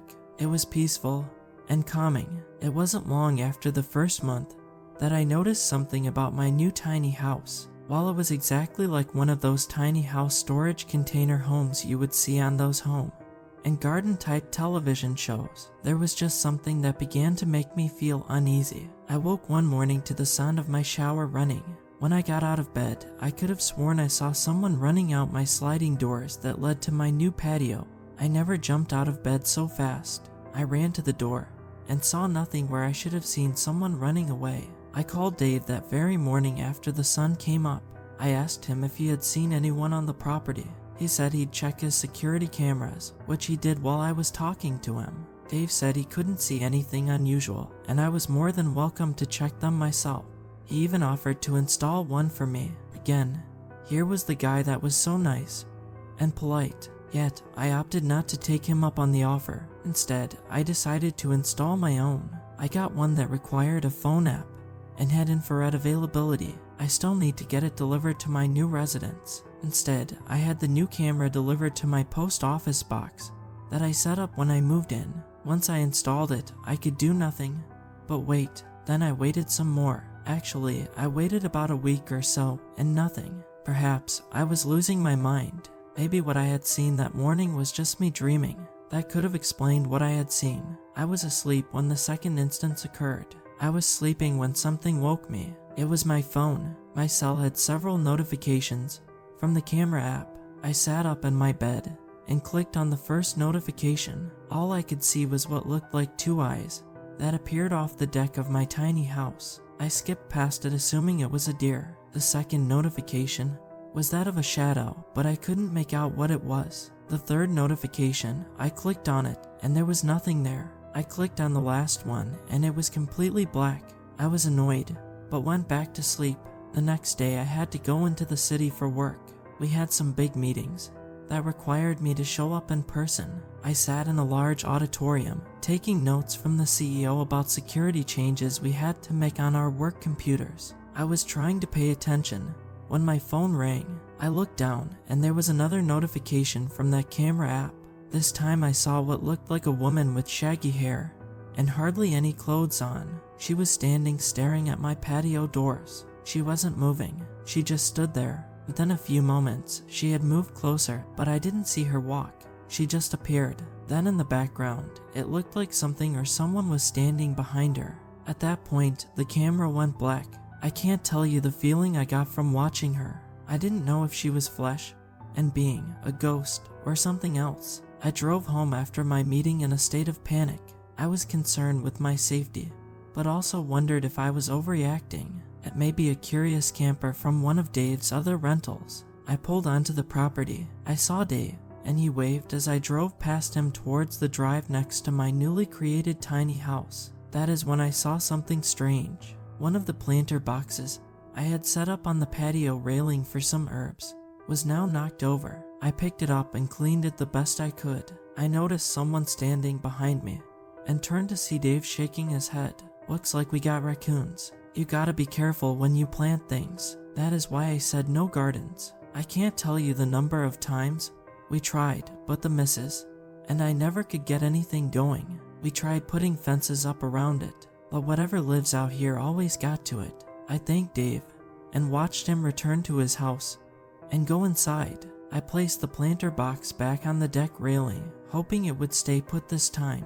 That is when I noticed something. There was what looked like a hole under my new tiny house. Could it be an animal? I'd have to set a few traps and relocate whatever it was. I certainly didn't need an infestation of groundhogs or rabbits. I put my briefcase inside the house, locked my door, and went to shower. I was standing in the shower for a while when the water suddenly shut off on me. What the hell? I grabbed a towel and went to investigate. When I went to look outside to see what could have stopped the water, I saw a man standing on my deck. Only it wasn't just any man. It was Dave, only he didn't look like himself. He looked disheveled and broken with a furious expression on his face. Hey, Dave, is everything okay? The water shut off. I stood standing there half naked. Dave said nothing and then walked around the other side of the house. I followed him, but this was the crazy part. He disappeared. He completely disappeared. I am trying to figure out what to make of it. The water came back on the second I walked back into the house. I felt awful for pissing Dave off, only something didn't feel right. I asked him about it the next day when I went into town. I was driving in my car and stopped him while he was carrying animal feed to his cows. "I just want to apologize for anything I could have done to make you angry," I said, looking at him. Dave just stared at me, puzzled. "Sorry, I don't think you have ever done anything disrespectful. You pay your utilities, take care of things around here, and pay your rent for the next 10 months. You must have mistaken," he chuckled. "No, when the water shut off, you were standing on my patio and looked so pissed off." "Kurt, I have no idea what you are talking about." Now, it was my turn to be puzzled. I have no idea what I am supposed to think. Could Dave have multiple personalities? Does he black out on a regular? I don't believe that is the case. I don't really know where to go from here. I'm not terrified, but after my conversation with Dave later that night, I was awoken again by the app on my phone. At that very moment, it gave me a live feed of that woman standing outside. Still, only when I looked out onto my patio was nobody there. The next day I noticed that the hole near my patio looked bigger than it was. That was about 3 weeks ago, and so far, no new weird occurrences have happened. I'm not sure what to think. If anything new happens, I'll be sure to write more. I was doing okay these last few weeks, but weird things began to happen again over the previous weekend. I had primarily been busy at work. If anything had been going on, I wouldn't have noticed it. We were working on a new hologram system for a gaming program at our work. I helped develop security for online players. Once it went live, so much of my time was devoted to the new project. I needed a break, so I went to my buddy's birthday extravaganza in Auburn. I would be out of town for the weekend, bonding with old friends. While I was away, I kept getting hits on my camera app.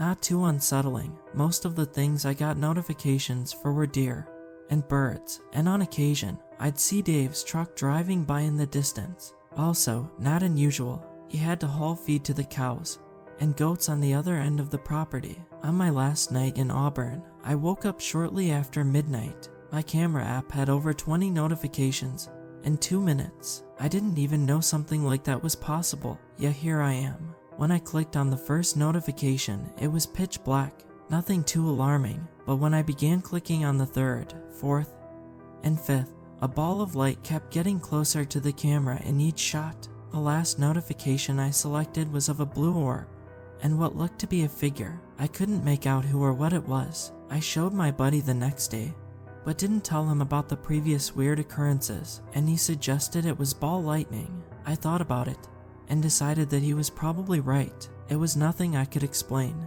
Later that afternoon, when I arrived home to my tiny house, I found nothing around the property that appeared off. I saw Dave coming up the drive, and he waved as he always did as he went to his home. I decided then I had an idea. I ran up to Dave just as he got out of his truck. "Dave, remember when you told me I could look at your security camera footage? Would it be alright if I looked at it from early this morning?" Dave looked at me puzzled, but agreed. We went into his small farmhouse, and his wife, Margaret, offered me coffee. I politely declined, and we went into his office to view the footage. He sat down at his computer, moved some things around, and then opened one of the browsers. He clicked on the most recent footage he had uploaded, and let me sit at his desk to browse through it. "Feel free to take as long as you like. Are you still having issues up there?" "Well, I'm not sure I have any answers, but something popped up on my security footage early this morning. I wanted to compare it to what you have." I didn't detect any dishonesty from Dave. He seemed to genuinely be as concerned as I was. I looked at the footage, but when I looked at the footage from around midnight, I couldn't see anything that my camera had picked up. No ball lightning, no car lights, nobody in my yard flashing lights. It was all extraordinary. I got up, thanked Dave for his kindness again, and retreated home. I hesitated before entering my house. I looked down, and that hole had gotten bigger. I unlocked my door, tossed my bags inside, and then inspected the hole. Dave apologized and said he would put out some groundhog traps that afternoon. It didn't appear deep enough to go anywhere. It was just a 2-foot deep hole. I called Dave immediately for him to come to look. When he got there, he did what one of you suggested. We filled it back in. Dave apologized and said he would put out some groundhog traps that afternoon. He was so matter of fact, I figured he had dealt with this sort of thing before. Once we filled the hole, Dave put in some garden stone boulders. They were not sizable, but heavy enough to keep a groundhog out. I thanked Dave again. I went inside and decided to relax. I closed my blinds, drew my TV screen down from the ceiling, and turned on my mini projector to watch a movie. I was watching some action flick about a maniacal terrorist when suddenly I heard something hit the window behind my head. I pulled the blind up and looked outside. There was nothing there. After a few moments of me looking around, and then I saw it. Suddenly, hundreds of birds began to drop from the sky, hitting my tiny house and landing in the several feet of the yard I had claimed for myself. I got up, pulled up my projection screen, and went outside. I looked around, and then I looked up. Something was above my tiny house. I couldn't see anything except the sky, but something was cloaked as every bird flying over hit that very something and fell into my yard. I looked down and saw that all the boulders were now moved. I am not a believer in alien abduction. I have never seen a so-called UFO. Yet, something was going on out here. Dave came running out of his house, perplexed about the birds flying over and why there were so many of them. It was about an hour when all of a sudden it stopped as suddenly as it had begun. Dave called a wildlife officer who came out to investigate the possibility of potential diseases. But after the officer inspected the birds, there were no signs of infections. They all had died from broken necks. More puzzled than frightened, I returned to my tiny house. I locked the door and went to lie down.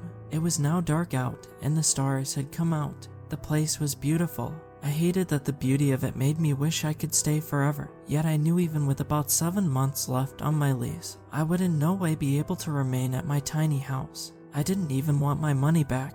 I thought of subletting it to someone or using it as an Airbnb to cover the cost I had put into it.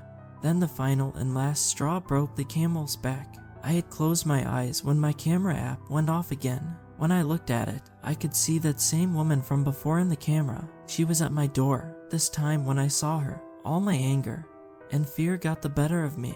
I ran to the door and flung it open. "What the hell do you want?" Sorry about my language, I don't usually curse, but I was angry. The woman was there this time, but there was something about her eyes, something that I couldn't even articulate. They glowed. I can't even explain it, but they friggin' glowed. She looked at me under my porch light and put a finger to her lips. Then she slinked back into the night. I tried to follow her, and that is when I saw her go towards the hole in the ground and crawl in, and as he faded into the hole, all I could see was her eyes. Before there was nothing. The light in them disappeared. I jumped off my porch in a frenzy and went towards the hole. Only when I went to try and follow where she went was the hole as it was before. It was maybe a couple of feet deep. Where could she have gone? There was no way she could have fit inside of it. The following day I packed my things and went to my parents. Not something you really cared to do in your mid-30s, but I felt I would lose my mind if I didn't leave. Dave was completely understanding. I told him I would figure out something with the tiny house. I could sell it and possibly get the money I had put into it. Let Dave use it as an Airbnb property. Until I figured out what to do, I would be at my parents' indefinitely. My mother put me in my old room. My father offered his advice, but when I told him about everything, he looked like a man who figured his son had a nervous breakdown. Maybe it was all in my head. I was hoping for that, but there is one thing I cannot explain.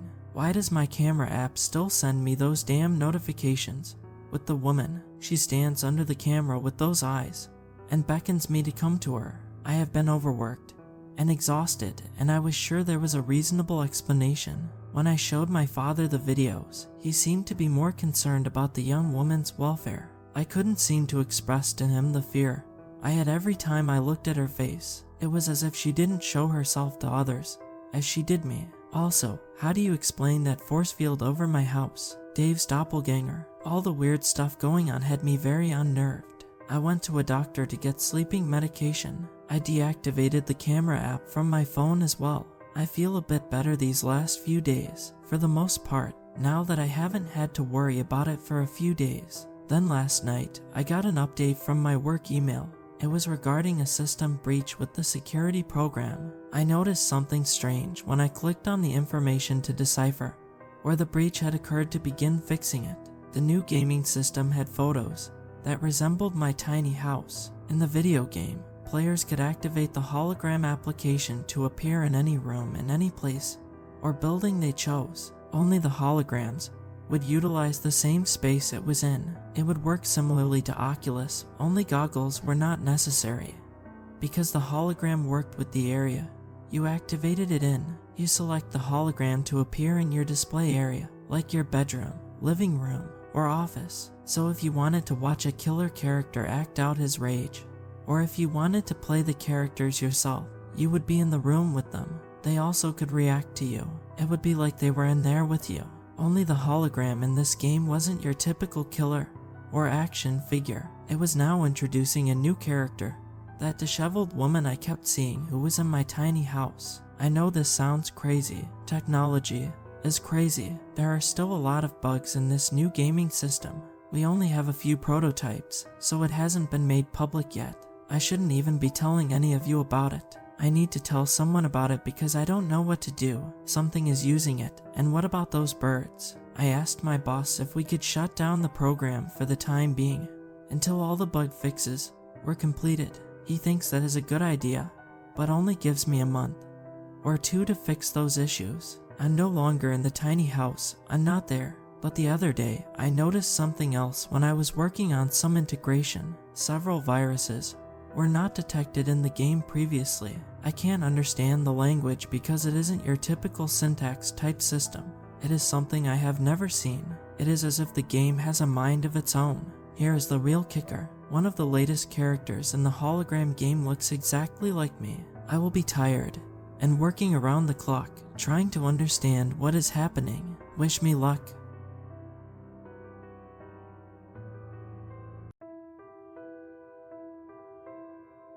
The cabin in the woods had been abandoned for years, but one night, a candle burned in the window. My family moved out in the middle of nowhere as rent prices were too high to stay in town. We ended up in the middle of the woods in Redding, California. The Suburban my mother drove pulled into a parsonage on the edge of town, kicking dirt from the road as it came. An old church sat in the same driveway, and beside the street there was nothing but gravel, trees, and the I-5 freeway. My brother and I piled out of the cab, stretching our legs in the driveway. The youngest of us fussed in a car seat from the long drive. My mother pulled the baby out and held him to calm him down. His name was Todd, but everyone called him Bear on account of the teddy he never went without. We all stood outside of the dingy, yellow-painted house. Its wood was rickety, and the shingles on the roof had began to curl, yet none of us seemed to mind. A bad marriage and a worse divorce had my mom call in a favor with a friend of hers out of town. Next thing we knew, we piled into Redding, California, being told, "Don't worry, you'll see your dad in a month or two." When we got it all worked out, Chris and I, being 11 and 14, didn't have much to say. We just looked at the rickety shack and hoped there was a place to plug in our games. "Julian, you and Chris get the stuff in the house while I feed the bear. Then I'll get us some burgers from the shop up the road. Sound good?" I nodded and Chris helped with only a little complaining. Truth be told, we both were tired from the drive and were having none of it. The last fight we got into had our mom wind up in an emotional breakdown, and neither of us wanted to see that again. So we did as we're told and started falling in. The inside had the basics: a dusty carpet, working plugs, water that tasted like it came from a hose. Apparently the preacher who lived in here before us was involved in some kind of scandal. We didn't know much, but my mom's friend was a member of the church, and they needed someone to keep an eye on the place. We needed a place to stay, so it was a match made in heaven. I remember the place smelled of mothballs and the faintest scent of a dog now long gone. I was allergic as the smell made my eyes itch, but I always wanted one, so I never said a word about it. The living room was sectioned off with a wall. The back half held a fireplace with an extra bathroom by the glass back door. That's where Chris and I would stay. Mom would have the room in the back with the toddler in a crib. Weeks went on as we unpacked. My mom had a job doing online counseling and tutored on the side in her room. I'd babysit the bear while she worked and would go to church on Sundays, at least out of obligation. The people who ran it were in their golden years. They made the occasional snide comment about my mother being unmarried. Most of it went right over our heads, however, and my mom grinned and bore it stoically. After all, it was this or back to Idaho. It was the beginning of June, so school wasn't an issue. We spent our days watching TV and swinging acorns at each other from tubes of PVC. Everything was fine until I saw Chris looking out the window after sundown. He'd sit in his bed, propped against the window, and stare into the night. Time went on, but the habit stayed. One day I finally put down the lingerie catalog I stole from the mall and asked him what he was doing. "We're the only ones out here, right?" Chris asked, not so much as looking in my direction. "Except for the cars on the road, yeah." I wondered what it was he was getting at until he pointed outside. "You see that?" he asked me as I peered over his shoulder. And sure enough, I did. Way out in the woods behind our house there was the tiniest flicker of light. It was out in the hills where to our knowledge it was nothing but trees and Shasta Lake on the other side. "It doesn't happen every day," Chris explained, scooting over to give me room to see. "At least once a week the light comes on and all the birds in the woods go quiet." They do not. This wasn't the first time he tried to scare me with nonsense, but the look on his face told me he was nothing but serious. No giggle, no poorly hidden smirk, only the look of curiosity and a little fear. After replying in disbelief, I peered into the darkness and tried to look again. The light flashed with a rhythmic pattern. It would go on and off again, over and over. It was the strangest thing ever. Something told me there was more to it than that. Yet I was more concerned with what Chris told me a second ago. I went to the kitchen, bagged one of our bins of trash, and headed outside to the dumpster. Tossing it in with a clang, I listened. And sure enough, he was right. The woods were always alive with the howl of coyotes, chirp of birds. It even had the occasional screech of a possum. Our mother warned us about it as on the road here from Idaho, but there it was. Not a sound save the drone of vehicles bounding down the freeway, nothing else but silence in between. I came inside and told Chris not to worry about it. He went back to his video game, and I to my ill-gotten gains.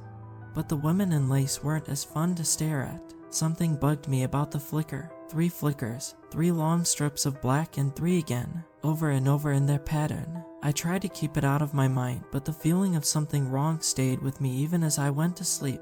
The next morning I tried not to think about it. My mom went on feeding baby carrots to the baby, who was now very proud of himself for being able to hold one. Chris was trying to set up the TV to watch weekend morning cartoons, and I was putting the dishes in the wash to soak. I was going to join him, but I never knew a thing when it came to electronics. I reached in the boxes in my room and grabbed an old Louisville Slugger I got from my dad. A few baseballs followed, and I was off to go outside and practice my swing. If I got lucky and practiced, I heard I could join the JV team when school started. The backyard was short for being in the wilderness, as the woods behind it were drowned in poison oak. The only other option was to go in the front yard and try not to hit the church. Facing the mountains, I got into my rhythm. I tossed the ball in the air with a swing of my bat and heard the crack as it sailed across the sky. It was poetry in motion, as something about the process just put my brain at ease. Staring into the woods as that itch grew in the back of my mind. Crack, another ball whistled through the air. I wondered why it bothered me so much, staring into the distance. Crack, this one leered left field, and I thought it was because the pattern seemed so unnatural. Crack, I overcompensated, and it headed right. I reached in the box to grab another. It was almost as if the flickers were trying to tell me something. A wave of pins and needles ran through me as I came to the realization. I ran into my room so fast I banged into the glass door, rubbing my nose and swearing to myself. I pulled it open with a heavy creak and tore into my remaining boxes. My mother yelled across the house, bouncing Bear, to keep him calm. "You all right?" "I'm okay." I didn't even look up from my boxes. Old robot toys and Little League trophies flew across the room as Chris walked in, looking at me like I was nuts. It was then I found it. A JROTC manual a church camp gave me when I was young. This was just post 9/11 at the time, and the army was more pushy when it came to marketing to kids. I flipped through the survival tips and call signs till I got what I was looking for. A chart explaining Morse code showed every letter in a series of dots and dashes. Sure enough, I was right. 3 dots, 3 lines, 3 dots, SOS. I showed it to Chris, and he turned pale. He adjusted the glasses too big for his head, reading it over and over, trying to prove me wrong. Try as he might, there was no getting around it. That flicker was a call for help. Mom would never take us, but we never wanted her to be in danger either. We didn't think to call the cops, and as a couple of stupid kids thought we were going to save the day, I'll never forgive myself for what happened next. Nightfall came and the flicker made its call. The two of us came with our flannel shirts and tools in hand. I brought my baseball bat, and Chris had his flashlight. Standing in the tree line, I pulled out my compass and checked our direction. The light was due east, so as long as we followed suit, heading west, when it was over we'd make it back okay. I explained this to Chris, who nodded with a smirk.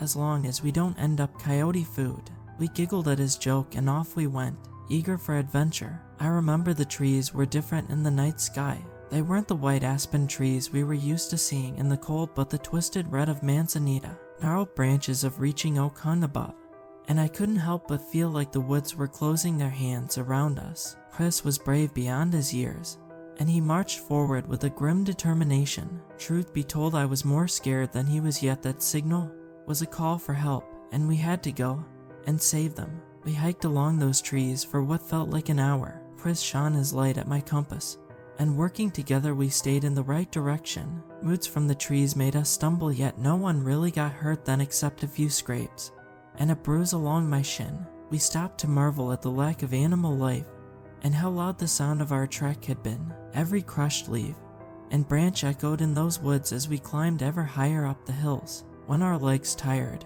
and bodies sore, we saw it in the distance, the flicker and shine of a light. I grabbed Chris and made him cut the flashlight, and we crept low towards the source. The woods had made a clearing, and at the center on a small ridge was an old shack. I learned later it was an outpost for the surveyors who long since found a better place to work. The panels and boards that made the thing were splintered. It rotted even to the point of crumbling to powder at the ends. I most remember it smelled of urine and a biting coppery scent.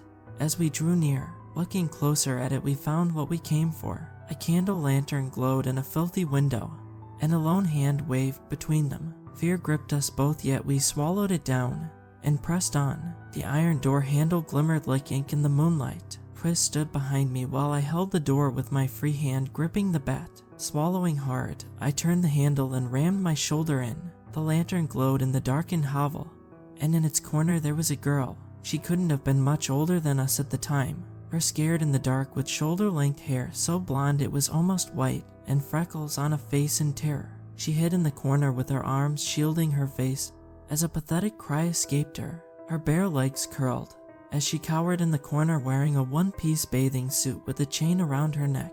The irons were bolted to the wall in a setup that looked new compared to the rest of the place. The hand protecting her wore a band from a water park, and her face wore a mix of bruises and fear. "Please, don't hurt me anymore," she sobbed as we stood in the doorway, our silhouette making us look like monsters. Her plea for mercy snapped us out of our shock, and we immediately came to help. Chris removed his flannel, while I looked around the house for a key. "Hey, we saw your signal. It's okay, we're here to help." Chris consoled her while I checked around the table and chair for a key. The place had all the signs of a regular stay. Beer bottles, canned chicken and jerky, a mattress lay in the corner, and a handful of small glass pipes and empty baggies. A bucket and a bag of dog food were left by the girl, a clear sign of her conditions. "Ask her where the key is," I whispered low across the room, looking around the counters left by the original owners. She pointed to the top of a tool closet used as a coat rack.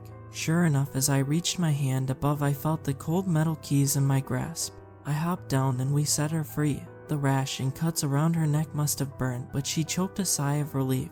She shivered in the cold, rubbing the wounds where the choke chain had been. "How'd you get the lantern tied up like this?" I asked her as she got her bearings. He said if I was quiet I could have the light. Her chest heaved with the panic attack brewing at the thought of her captor as she started to cry. "He hurt me," she sobbed, holding Chris's shirt as a gift of decency to her chest, warding off the memories and trauma. The sight made us want to cry as well, but we held it together and got her to her feet. As we stood up, we heard a rumbling from an old engine. Headlights shone across the night. A car door slammed, and a man came running from a pickup truck that looked as ancient and beat up as the house. He stood in the doorway cornering the three of us, a towering figure, obese with a second chin wriggling. As he spoke, he wore a grease-stained wife beater that stunk with malt liquor and filth. the stains off-colored pooled around his neck, and pits, a pair of jeans covered in food with a large belt buckle that peeked beneath the weight of his hanging stomach. His arms were yoked, and the hair that crawled from the sides of his balding head to his mustache was a slick, oily black. His breath was hot and stunk as he swore at us, demanding, "Where do you think you're going with that?" His disgusting hand pointing a round, fat finger at the girl.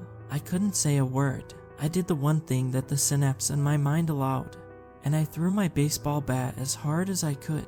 It spun through the room and hit his skull with a crack. He stumbled back enraged as I grabbed a lone chair in the room, smashing it against the window. Chris, and I grabbed the girl, tossing her through the hole. She landed in the broken glass and dirt with a thud, yet adrenaline had kept her going. I hopped over next with Chris behind me. I was going to turn and catch him to help him land. The fall down ridge was a 10-foot drop. His hands gripped the windowsill, and as I looked up, his head and chest were free. His eyes went wide, and I heard him scream as he disappeared, pulled back into the darkness. I heard the man roaring over him as the crack of my baseball bat cut my brother's screams short, continuously, until a sound like a watermelon popped with a final swing. I screamed until my throat tore and tears ran down my eyes. It was that girl who pulled me to my feet, and we ran. Coward that I am, we ran, leaving my poor brother far behind. The moon did little to light our way, but we tore through bush and tree alike. The man chased after us enraged, still holding the bat wet with my brother's blood. Branches cut through our shirts. Blood trickled down the scrapes from our limbs as that girl and I retreated. Winding trails were no longer a question. The only way for us was down and away from that monster who smelled of cheap booze, his voice roaring over two terrified children in the dark. I pulled the girl up as she fell, and she did the same for me, our tiny bodies saving us from much of the climbing around the thicket our pursuer had to deal with to follow. It's the only reason I'm still alive. On we went until finally we made it through. My knees hit the dirt road with the girl right behind me. I didn't know what would happen next, but the faintest voice in the back of my mind said, "Go home." So I did. I grabbed the girl by my brother's shirt, pulling at her to follow. We ran on the rocks that cut our feet, but we didn't care. What we'd do when we got home, I have no idea, but we would make it there. It was then we saw police cars, the red and blue beacons of safety, as we collapsed in my yard and cried. My mother ran out to us, calling out for Chris. "Where is my brother?" she asked, and all I could do was sob, telling her I let him die. The girl's name was Allison. She went into a bathroom at a water park in Reading where the monster waited with a rag full of chloroform. It was a light day for the park, so the minutes it took for her to suffocate were free of prying eyes for him to work. Nobody raised an eye when an assumed father carried a sleeping girl to his truck outside. She was meant to be sold from that place and never seen again, the fifth missing girl in a month. The police went on the lookout. They found my brother's body, which had a closed casket burial, paid for by the church. We moved out from there a week later as I couldn't sleep anymore, and when I did, I woke up screaming. After a few months living in a friend's living room, it was close to a happy ending. Allison grew up and left for Oregon, and unfortunately, I'm still here, working at a gas station night shift. Now and again I'll come to smoke at my brother's grave. I tell him how I'm sorry it wasn't me who died instead. Blair grew up and joined track and field, and a baseball was never seen in my house again. I got a job out here, and life moved on, but sometimes I look out my window knowing they never found him. Even worse, I'll peer into the dark of the mountain woods, and I swear I'll see that candle flickering in the dark.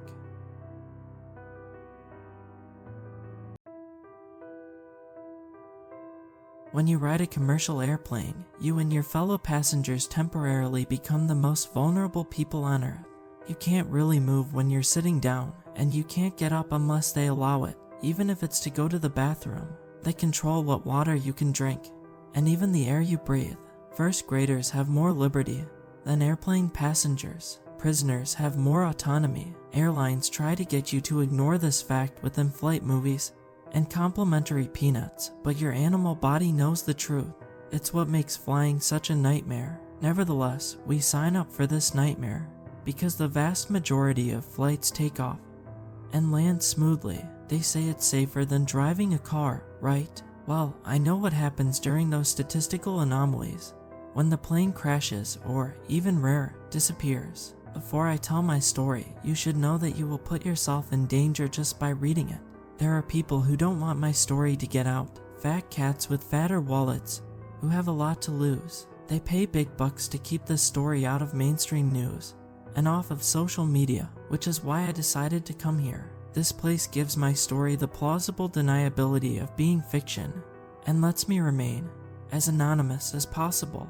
I was a history professor on my way to the first big conference where I was a keynote speaker. It was being held in New York City, but my heart was pounding like John Henry all the way back in the Dublin airport 2 days prior. I'm not Irish. Well, I am biologically a quarter Irish, but I'm not from Ireland. If you couldn't tell from that last sentence, I'm American, at least I used to be, and I was only in Europe on sabbatical. I specialized in the World War I era, which sounds a little cliche for a single white guy, but I was good at what I did. My research involved new evidence that put a sort of utilitarian twist on the outcomes of the war in a way that other historians found interesting. I think it's absolute garbage now, but at the time I was quite proud of my work. The cherry on top of my presentation was a prop I was bringing back to the States inside my beat-up brown leather briefcase. I paced back and forth in the terminal, never walking out of sight of the gate. I had had nightmares about missing this flight for a week straight,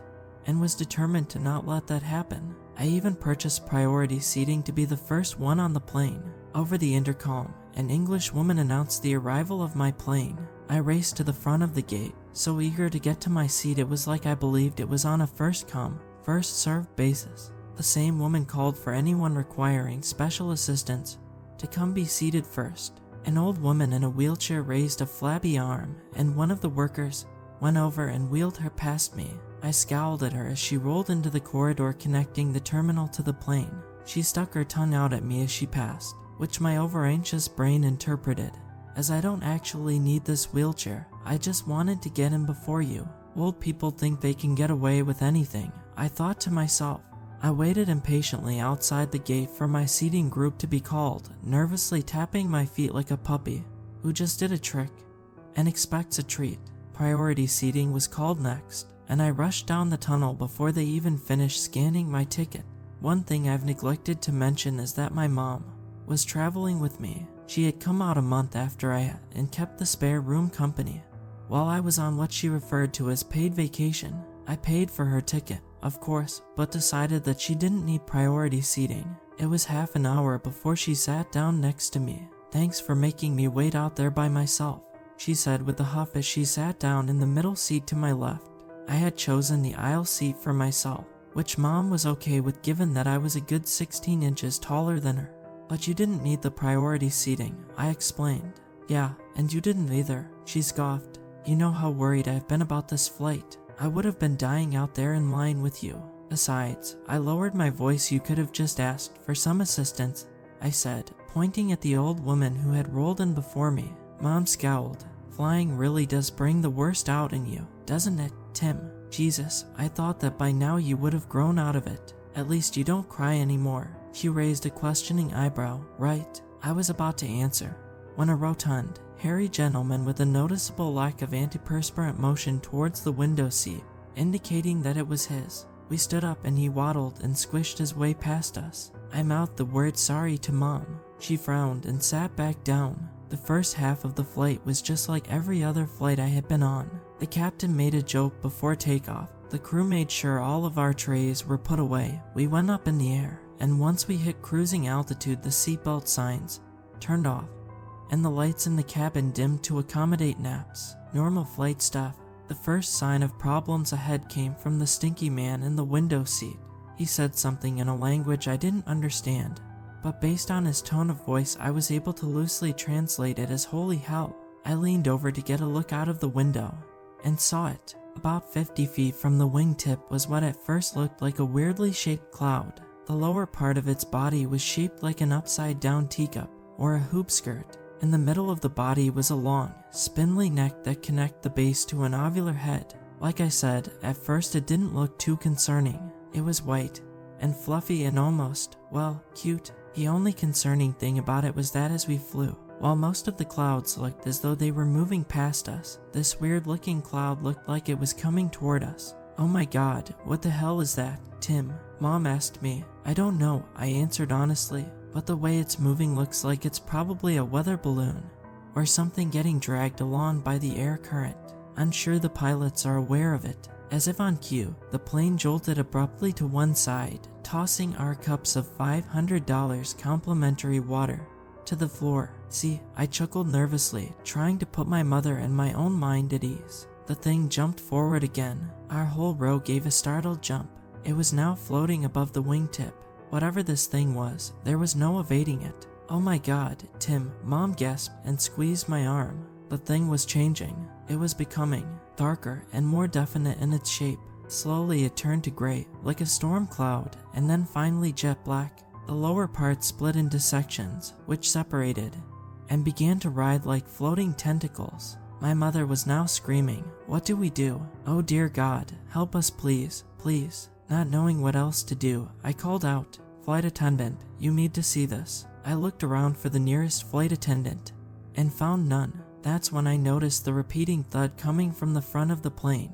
I stuck my head into the aisle and saw 4 of the flight attendants pounding on the cockpit door, while the other 2 performed CPR on the old woman in the front. Soon one flight attendant took to kick the door, and the rest followed suit. After what seemed like too long, there was a snap, and the door flung open. I gasped. There was another, identical thing with its tentacles pressed against the glass. It had a mouth that was surrounded by a ring of razored teeth, with 2 other rings of teeth that opened and closed further down its throat. The mouth had broken through the windshield and moved as though it were sucking the air out of the plane. The bravest flight attendant rushed into the cockpit, making sure to keep a distance from the creature's pulsating mouth.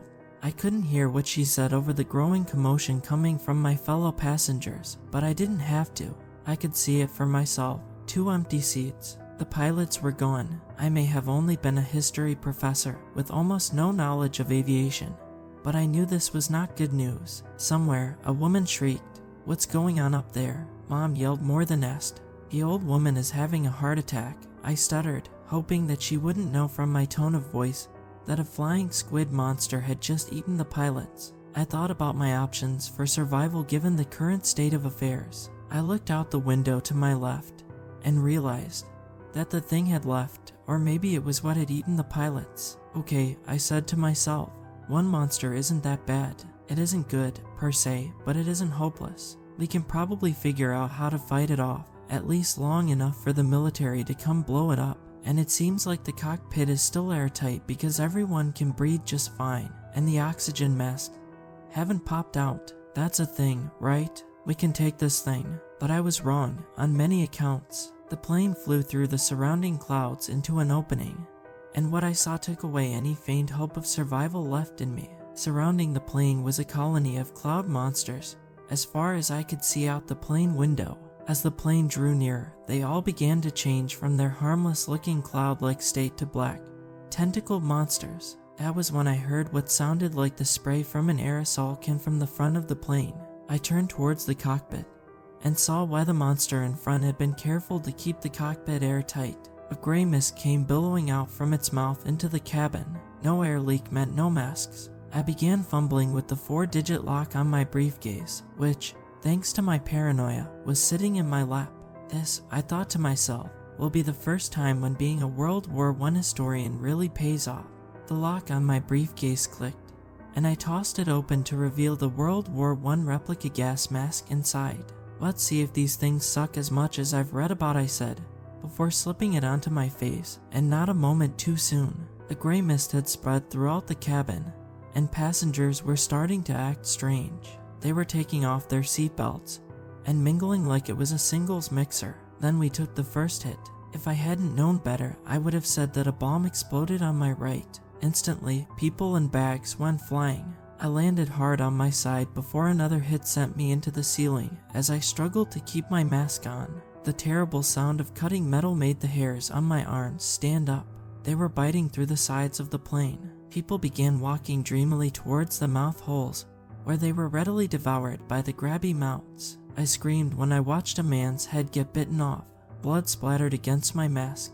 A man strode up to the mouth in the floor and hopped right in like it was a swimming pool. He wailed in pain, but kept on smiling while the mouth slowly gobbled him up like paper in a shredder. Once he was gone, the monster left, and a second one took its place too quick for the difference in air pressure to suck anyone out. Soon lines were forming in front of the mouths. When one person went in, the next stepped up to the plate, and everyone else took one step forward. I started feeling woozy, and not just from the gore. My lungs were screaming at me. These masks really do suck, I thought. I looked around, hoping to find someone who wasn't affected by this mind control gas. All throughout the plane, people were lining up to be eaten. I spotted my mother towards the back of one of the feeding queues and ran over to her. "Mom, what are you doing?" I shouted as I yanked her out of line. The zombified passengers behind her shuffled forward, a relaxed smile floating on their faces. Mom ripped herself out of my arms and scrambled back towards her place in line, but the other zombies wouldn't let her in. Back of the line, Pretty Mama, a dazed senior citizen, thrust his thumb in a backward motion. I caught up to Mom as she was making her way to the end of the line. I asked her what she thought she was doing again, and she frowned at me. "Thanks a lot, Tim. Now I've lost my place in line." She shouted at me in slurred speech, like an angry drunk. "You just got on my bad side." "Mom, what do you think happens when you get to the front of the line?" I pleaded with whatever kernel of reason and self-preservation was left in the depths of her mind. "I get out of here," she explained calmly. "This plane is going to crash, but luckily the plane companies put in this emergency hole for us to jump through to get back home." I thought about pointing out that she didn't have a parachute and that we were thousands of miles above the Atlantic Ocean, far away from home, but decided it wasn't worth what little time I had left. If she couldn't tell that there was a human garbage disposal attached to the holes in the plane, my guess was that she was too far gone to worry about something like a parachute.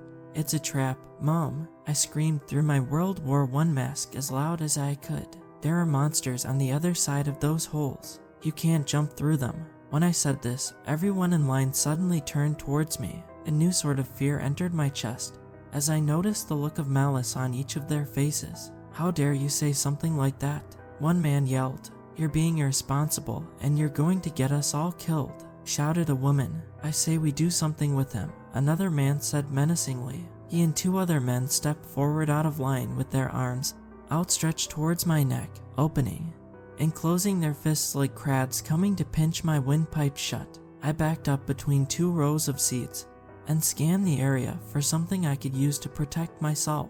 That's when I saw a flight attendant who I hadn't noticed before. She looked calm, but not in a zombie way, and she wasn't in line to die. I hopped over a few rows of seats, easily evading my drug pursuers, who quickly gave up and got back in line and ran in her direction. Before reaching her, I watched her lift an arm and whisper something into her sleeve. "Hi, have you been mind controlled?" I asked. She jumped back a little when I asked this question, apparently unaware that I had been approaching her. She looked into my eyes, paused for a moment, as though she were deciding what her answer should be, and then drooped her eyelids and grew a dopey smile like the rest of the passengers. My heart sank for a second when I believed her act, but then I noticed what had looked like a normal backpack on her back. Up closer now, I could see what it was. She had a parachute. "Hey," I yelled as hard as my oxygen-starved lungs could manage. "What the hell is going on here? I need to get in line," she said in a monotone voice. I gripped her by the shoulders. "I just saw you shove something into your sleeve, and you're wearing a parachute. I know you haven't been drugged like the others." I paused, the wheels turning in my head. "Wait, did you know this was going to happen?" She paused again, this time with a dash of fear in her eyes, like a kid caught with their hand in the cookie jar desperately trying to think of a good excuse for their behavior. Or perhaps like a spy whose cover has been blown. Suddenly, she punched me in the diaphragm and knocked the wind out of me. I doubled over in pain, and she seized the opportunity to rip off my mask. Everything happened so fast that I barely registered it, but when I felt that mask start to peel off my skin, I drew in a quick breath. On my knees, I rushed her legs and toppled her onto the floor. Quickly, with instinctual movements I didn't know I could execute, I hopped on top of her, pinning her arms down with my legs, and pried the mask out of her hand. Dark spots floated in my vision. I desperately needed to take a breath, I pressed the mask to my face, not even waiting to secure it on my head before taking a gulp of air. After a few breaths, I put the mask on properly and looked down at my captive. "Whatever," she said hotly, "you're not making it out of here alive." In that moment, the plane took a huge hit, and I went headfirst into the wall of the cabin. After that, I can only remember pieces of what happened, like PowerPoint slides or snapshots in a scrapbook depicting the final moments of our flight. I came to briefly when a swarm of the monsters ripped the plane in two, snatching up as many people as they could and letting the rest fall back down to earth. I saw the spy run out of the split cabin and dive into the air like an action movie stunt double. The next memory I have is just a flash, and it's of me falling through the air. Then I remember being wet and flopping around for something to hold on to. Finally, relief. My first real memory after regaining consciousness is of lying face down on something that was buoying my chest and head above water. I panicked when I noticed that my mask was missing before realizing that we were out of the plane and in fresh air. I lifted my head up to look at what had saved me. It was a human body and, given that its own head was limp and underwater, a dead one.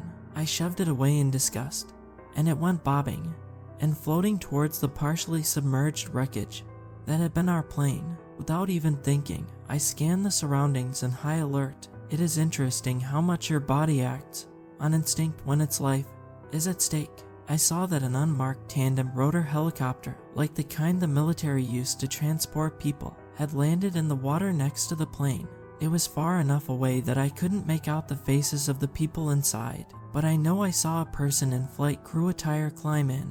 Was that the woman who attacked me? Then I remembered my mother. "Mom," I shouted out and turned frantically from side to side.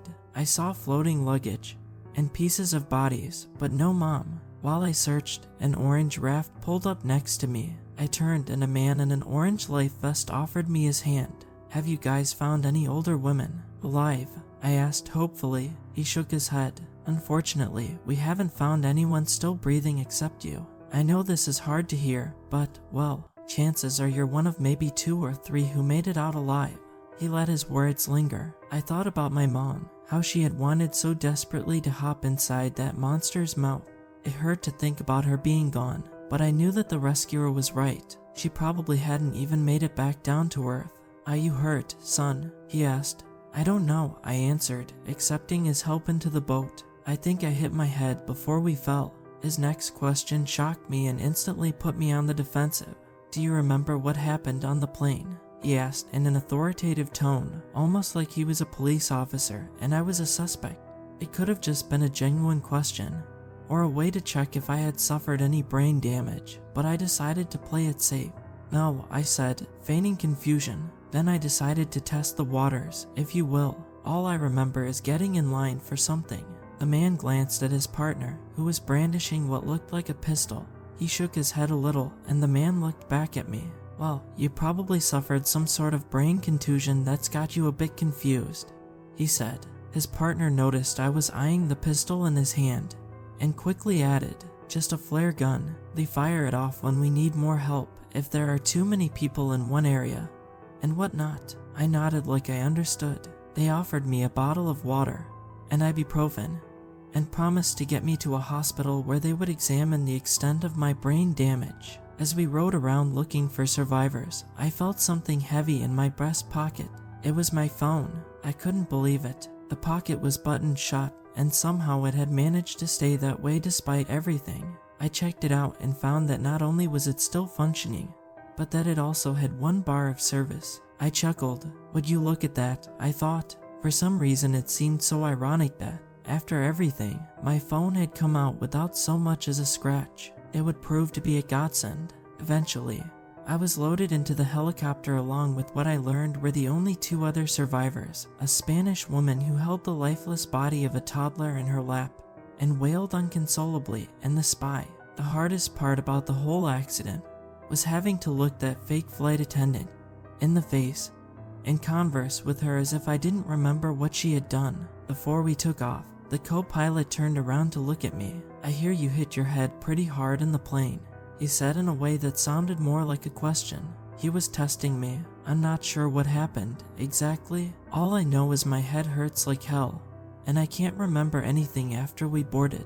Just like in the raft, the co-pilot turned and looked at his partner, then shifted back to me. What is it you do again? He asked. I'm a history professor, I explained. Then, hoping to secure my safe return home, I lied a little. I'm supposed to give the keynote speech at a conference in 2 days, and you'll never believe this, but my phone is still working. I pulled the phone out of my pocket and pointed out the bar of service, so I gave them a call and told them that everything was okay and that I would be there on Friday.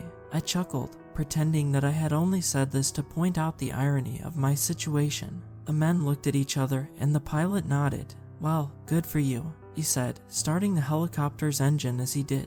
Let us know how it goes. I'm still not quite sure what attacked our plane that day, but whatever they are, the people in charge know about them and want to keep their existence a secret. I've tried researching the topic, but all I have found so far is the story of a man who survived a plane crash, but with severe injuries. In the hospital, he told stories of a hole that opened up in the plane's floor, and how everyone decided to line up one by one and jump through it. He explained that in the heat of the moment it seemed like the right decision. Of course, the plane had crashed before he made it to the front of the line, which is probably what saved his life. He kept talking about this, almost obsessively, until he died 3 days later from a seemingly unrelated heart attack.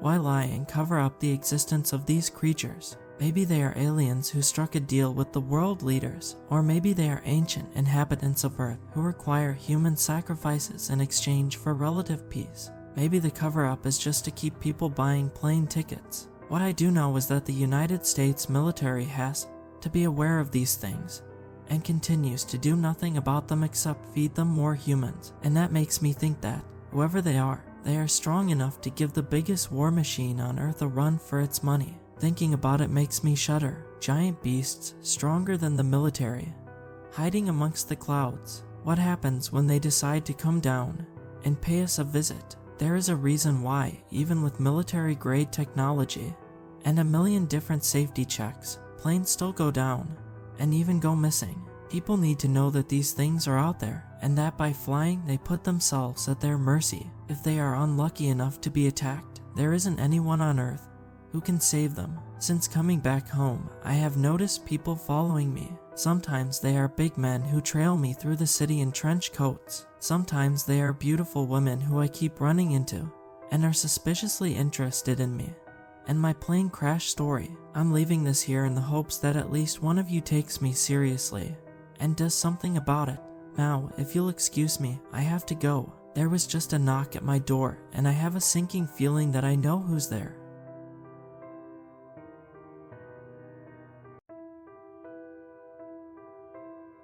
Dad, I'm gonna be a ghost. Miri has always been fascinated by the supernatural.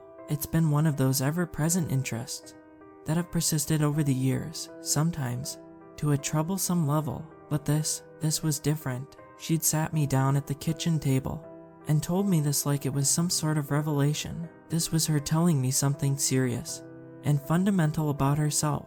This was a change, a shift, something important that she wanted to involve me in, and I had no idea what she meant. I'm stating my intention, she said. That's the first step. Honey, what are you talking about? What steps? What are you? I'm not here to argue, Dad. I'm just telling you what's gonna happen. I'm just trying to understand what you're saying. You are scaring me, Mary. I am taking active steps to ensure my place in the afterlife.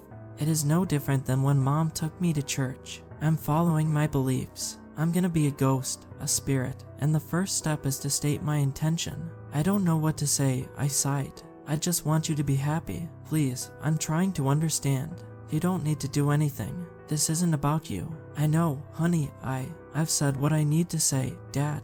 I just need your support. So here's a little history lesson about Miri, or Miriam. She turned 19 last September and has been saving up to study at West Virginia University next year. I'm helping her to the best of my ability, and she has the inheritance from her mom to go through, but it's still a bit of a struggle to make ends meet. Ever since she was a kid, Miri has been a bit of an oddball. Her mom had some personal problems and left us at an early age, only to pass shortly afterwards. There was an element of substance abuse, but Mary was never around for that. I've had full custody of her all her life. That Mary even remembered her mom taking her to church was an honest surprise. I don't have a lot of fond memories of Mary's mother. The good times we had is so far in the rear view mirror that I can barely see them, and when I do, they look pretty bleak. Mary's interest in the supernatural blossomed somewhere around her 6th birthday. When other girls wanted to be Disney princesses, Mary wanted to be a ghost. And not just the kind where you wear a white sheet with some holes for eyes, but pretty advanced stuff. Pale white foundation with dark eyes. She even asked me to get her those all-covering clear contact lenses, but I put my foot down. She was still too young, in my opinion. Even so, I probably bought her half a dozen Victorian-looking dresses so she could turn herself into a ghost for Halloween. It was her thing. Everything was ghost this and ghost that. I just figured she'd grow out of it, that she would be done with it, and move on to something new. But that didn't really happen. It just matured, in a way. Little cartoon ghosts turned into spooky Goosebumps type stories, then TV shows and scary movies, then reality shows with ghost hunters, then horror movies, and listening to mediums online. And as she reached her teenage years, her interest reached a whole new level, a step away from the fun and quirky to the dark and practical. And now that she is an adult, albeit young adult, she came to me with this absurd statement that she, my Mary, was going to become a ghost. I subtly talked to some of her friends and checked her social media. It's hard keeping track of all the ways kids can express themselves nowadays. And yes, Mary is a grown woman. She can do what she wants. I've raised her right, but this just sounded wrong. Still, I didn't find any evidence of any kind of abuse or harm. Mary still posts wholesome memes about her favorite salty candy, or sharing upbeat inspirational TikTok videos. She's not that different from other girls her age. In many ways, she's a young adult with ambition and drive, so this conversation came out of nowhere. That night, I couldn't sleep. I kept walking up to her door to hear if she was sleeping. It was hard to tell, and I didn't want to bother her. She deserved her privacy. Instead, I ended up pulling an all-nighter. I was on my tablet for hours, looking for signs of whatever she talked about. Actual, practical steps towards becoming a ghost. Something about stating your intention. My eyes had started to roll back into my skull when I finally found a whiff of relevant content. A series of video lectures from someone who called themselves a paranormal researcher. I looked them up. They're just some loon from some middle-of-nowhere town in Minnesota. Not exactly a leading expert in post-natural supermortem experience research, in my opinion. How is that even a field of study? Doesn't even make for a good acronym. But this video series was about the practical steps to becoming a ghost or a vengeful spirit. It all sounded very official. They even had charts, and I figured this was where Mary had been inspired. First step, to state your intention, verbalizing it, and putting it out there. They called it a path from realization to actualization. I figured that, hey, at least it was just the first step, and she'd come to me about it, so at least she trusted me enough to share this experience with me, whatever that entails. The second step was called anchoring, imprinting an item, piece of clothing or symbol to your identity, something simple to focus on at the last moment of life, which can become an anchor to your supermortem experience. The video reviewed ways of anchoring and things that make appropriate anchors. This was where the idea of haunted things come from, the anchor. The third and final step was by far the most disturbing, emotional devastation. By combining an anchor with the intent to pass into a supermortem being, at the time of massive trauma, you could solidify a supermortem connection. The greater the scale and depth of the trauma, the more potent the reaction. They spoke about it so casually, like it was a high school science experiment, but what they were actually suggesting was nothing short of personal calamity, murder, death, and tragedy. Was this really what Mary was aiming for? The next day, when she was at work, I decided to go through her things. It wasn't my proudest moment, but I was only doing it to see if there was any more information about these steps and her ambition to follow them. What would it mean to Mary to experience emotional devastation? Was she planning something? What would that even look like? Thankfully, I didn't find anything overtly dangerous. No weapons, no goodbye notes, nothing out of the ordinary, thank God. But there was the second step, an anchor. She had an obvious anchor, her silver cross. It was a necklace she'd worn since she was a kid, a memento from her mom. It was an obvious choice. She rarely, if ever, took it off. This put me in a dark place. If she was already at step 2, she could be on her way to step 3 at any moment. Maybe even right then. And there, look, I was in a bad mental space, and this whole situation wasn't making things better. Mary is her own person, and I support her to the core of my being. But I'm also a father, and that part of me doesn't go away. So I got in my car, and I went to see her at work. I was exhausted, panicking, and confused. Didn't even notice that I parked in the handicapped space. I just stormed in. She was just working her shift. Didn't seem to have a worry in the world. Needless to say, we didn't have a very constructive conversation. She said some pretty harsh things, and not all of it was untrue. I didn't stay long. Miri and I had trouble talking after that. I tried to bring it up during dinner, but she just locked herself in her room with a takeaway salad from work. I tried messaging her, but she left me on read. I stood outside her room and asked her to talk to me. Nothing. I crashed hard that night. I was exhausted, physically and mentally. Mary still wasn't talking to me, and I had to recover from my all-nighter. I went to bed early, hoping it would all feel better in the morning. I wish that was all there was to it.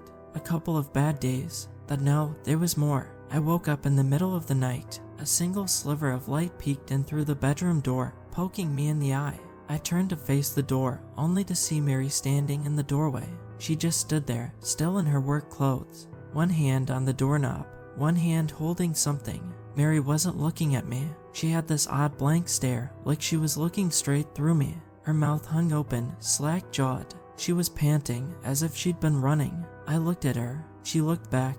There was this primal part of me that didn't recognize her. Something telling me that this wasn't Mary, this was something else. Something dark. After a while, she just up and left, closing the door behind her. I didn't even notice I'd been holding my breath until the door clicked. It felt like I'd stared down a lion. I hurried up to the bedroom door and reached for the handle, but I stopped myself. I'd never locked that door. Mary didn't lock hers, and I didn't lock mine. It was a social contract. A show of trust, but it brought an important question to mind. How far was I willing to trust my daughter? I tried talking to her the next day, but I only had a few minutes before she went to work. I had work too, so I couldn't do much to keep her in the conversation. She just acted like she didn't know what I was talking about. There was no step 3. There was no big plan. She hadn't been at my door last night. No, if anything, I was the one being strange. That's how it sounded, at least. I had trouble staying focused at work. We'd been having some staffing issues, and some of us had to pick up the slack. Micah and his twin boys had been sick after their latest camping trip. Meanwhile, I could barely remember the last time Miri and I spent some quality time together. Between work and her diverging interests, there was little for us to talk about, and now there was even less. The following night, I considered locking my door. I had trouble sleeping. There was that gnawing thought in the back of my mind that maybe, just maybe, I wouldn't wake up. If Mary was serious about this thing, she might do something stupid. I didn't like to think about it, but it was possible. Killing your dad might be one of the most emotionally devastating things one could do.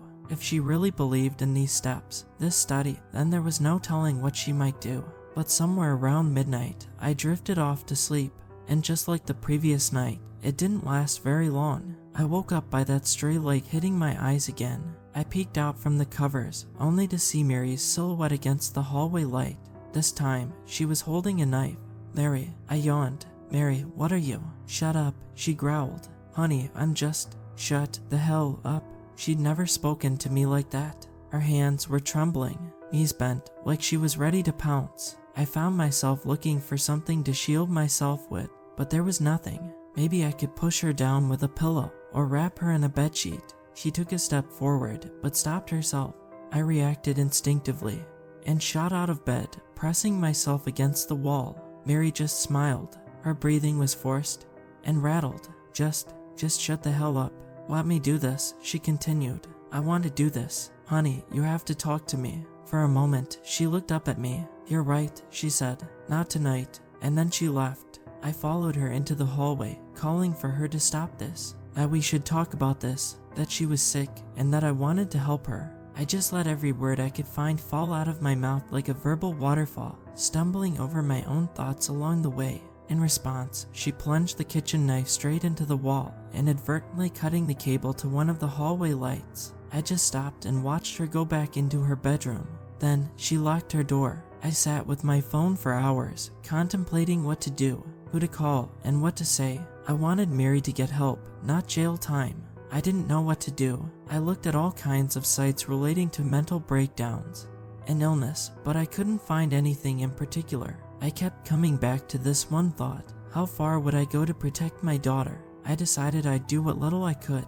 I would call for help in the morning. Until then, I was watching her myself. I dragged a chair through the hallway, past the knife in the wall, and sat down next to her locked door. I'd listen, and I'd make sure she was okay. Then tomorrow, she could get help. I must have fallen asleep in that chair. I woke up to the sound of a startled shriek as Mary got out of the room in the morning. She wasn't prepared to see me there. I could see she was confused and a bit hurt. This was the Mary I knew and loved. I recognized her. "I can't deal with this, Dad," she sighed. "Not like this. We need to talk about last night. I'm not doing this." She picked up her bag and headed for the front door. I followed her. "Mary, you're not walking out that door. We're dealing with this. Aren't you late for work? Mary, for God's sake." I slammed my hand on the kitchen table, rattling an empty dinner plate from last night. Mary just looked at me and shook her head.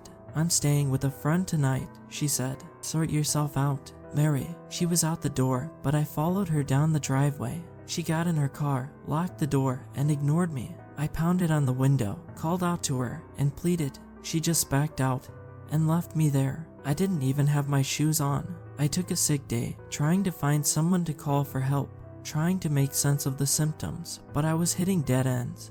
At every turn, some sites called her schizophrenic, others said it could be lead poisoning. One site just kept recommending overexposure therapy, whatever that is. I spent all day on the phone, but no one could tell me anything. They asked me to book a time for consultation and to take her in for examination. But as soon as I explained that she was legally an adult, the conversation stopped.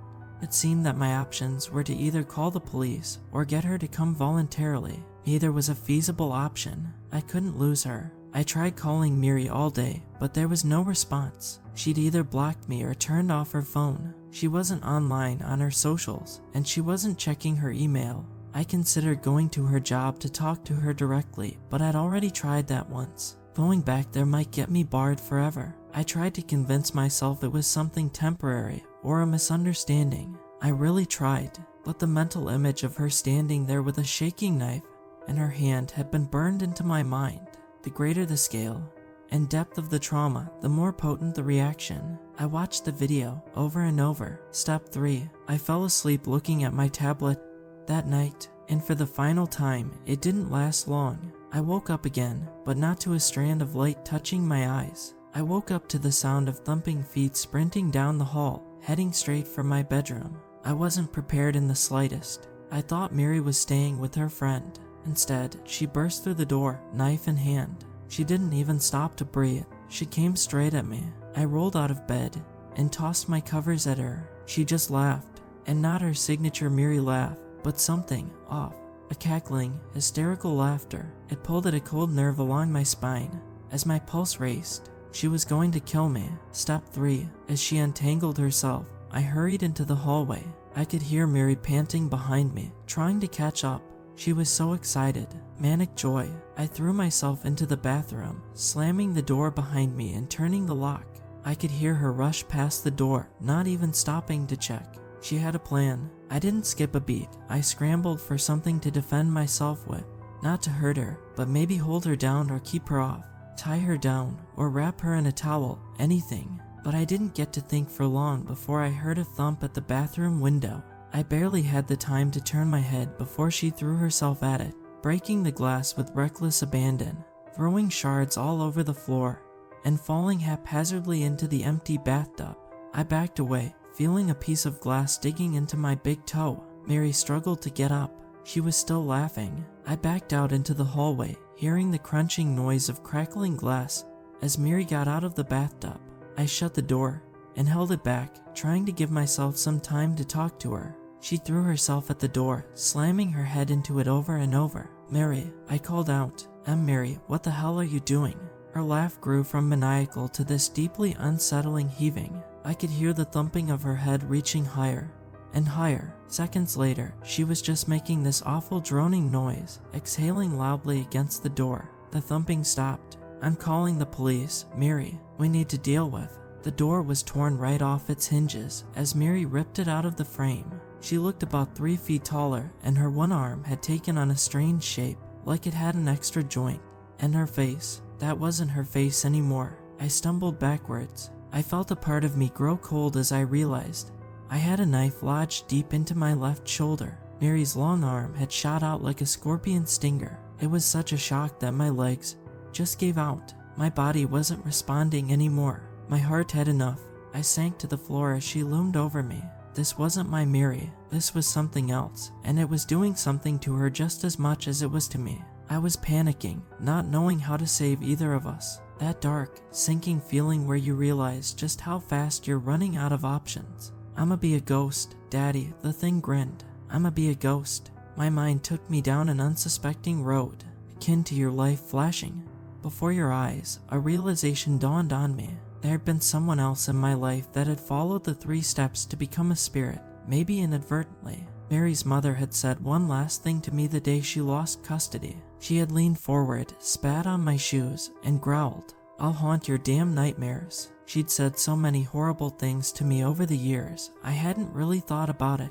It was just one more thing in a long list of abusive language, but in the context of those steps, it could be considered an intention and anchor. Well, the silver cross, it had meant a lot to her, just as it did to Mary. And emotional devastation, well, pretty much everything about that woman was a tragedy, from the way she lived to the way she died. It was a long shot, but it might be her. And looking at the face of Mary's twisted image, I could recognize the malice. And as it pulled the knife from my shoulder to end me, I did what little I could. I tore the little silver cross from her neck, put it in my mouth, and bit down, breaking it into 2 distinct pieces. With a desperate shriek, she sunk the knife into me again. I recognized her anger from that day at the courthouse. This was the same woman who'd had Mary taken from her all those years ago. And with every beat of my heart, the world grew darker as I bled out on the floor. But unconsciousness is just like blinking. One moment you're there, one moment you're somewhere else. And I went from feeling bad to downright miserable. I was in a hospital, recovering from 3 stab wounds, bandages on my shoulder, hand, and the side of my stomach. There was this parade of people asking to talk to me, a nurse, a doctor, and then a couple of police officers. I insisted that I had to see Mary and that I wasn't pressing charges. It was hard to explain how this could all be a misunderstanding and that I desperately wanted to see my girl again. They agreed to let me see her. Mary was wheeled in. Her feet were bandaged from severe glass cuts, so she had to use a wheelchair. There was an awkward silence as they allowed us to speak in private. When we were finally alone, she held my hand tight. I sighed with relief. "Why would you want this?" I asked. "Why would you want to be a spirit?" "It's, Dad, I'm sorry. She took a deep breath and wiped a tear from her eye. "I just wanted to be like Mom." Turns out, Mary had been getting visits from her mom for years. A whisper in the night, telling Mary to join her. Little hints and nudges. No wonder Mary had such an obsession with ghosts. She was experiencing one almost daily. She was wearing its anchor around her neck. With that gone, Mary had a clear image of what happened. The nightly visits, the obsession. It was like a fog had cleared from her mind. Such a relief. Now, Mary still has an interest in the supernatural to this day. That, if anything, will never change. But now she can explore that interest on her own terms, without any outside influence. And if she still wants to be a ghost, well, that's her choice. But I don't think a girl like Mary can go through with step 3. She really is a sweetheart. I don't want anyone to think otherwise. She's still going to West Virginia University, and when all is said and done, I think we can get past this. But I wonder, why does she still lock her door at night?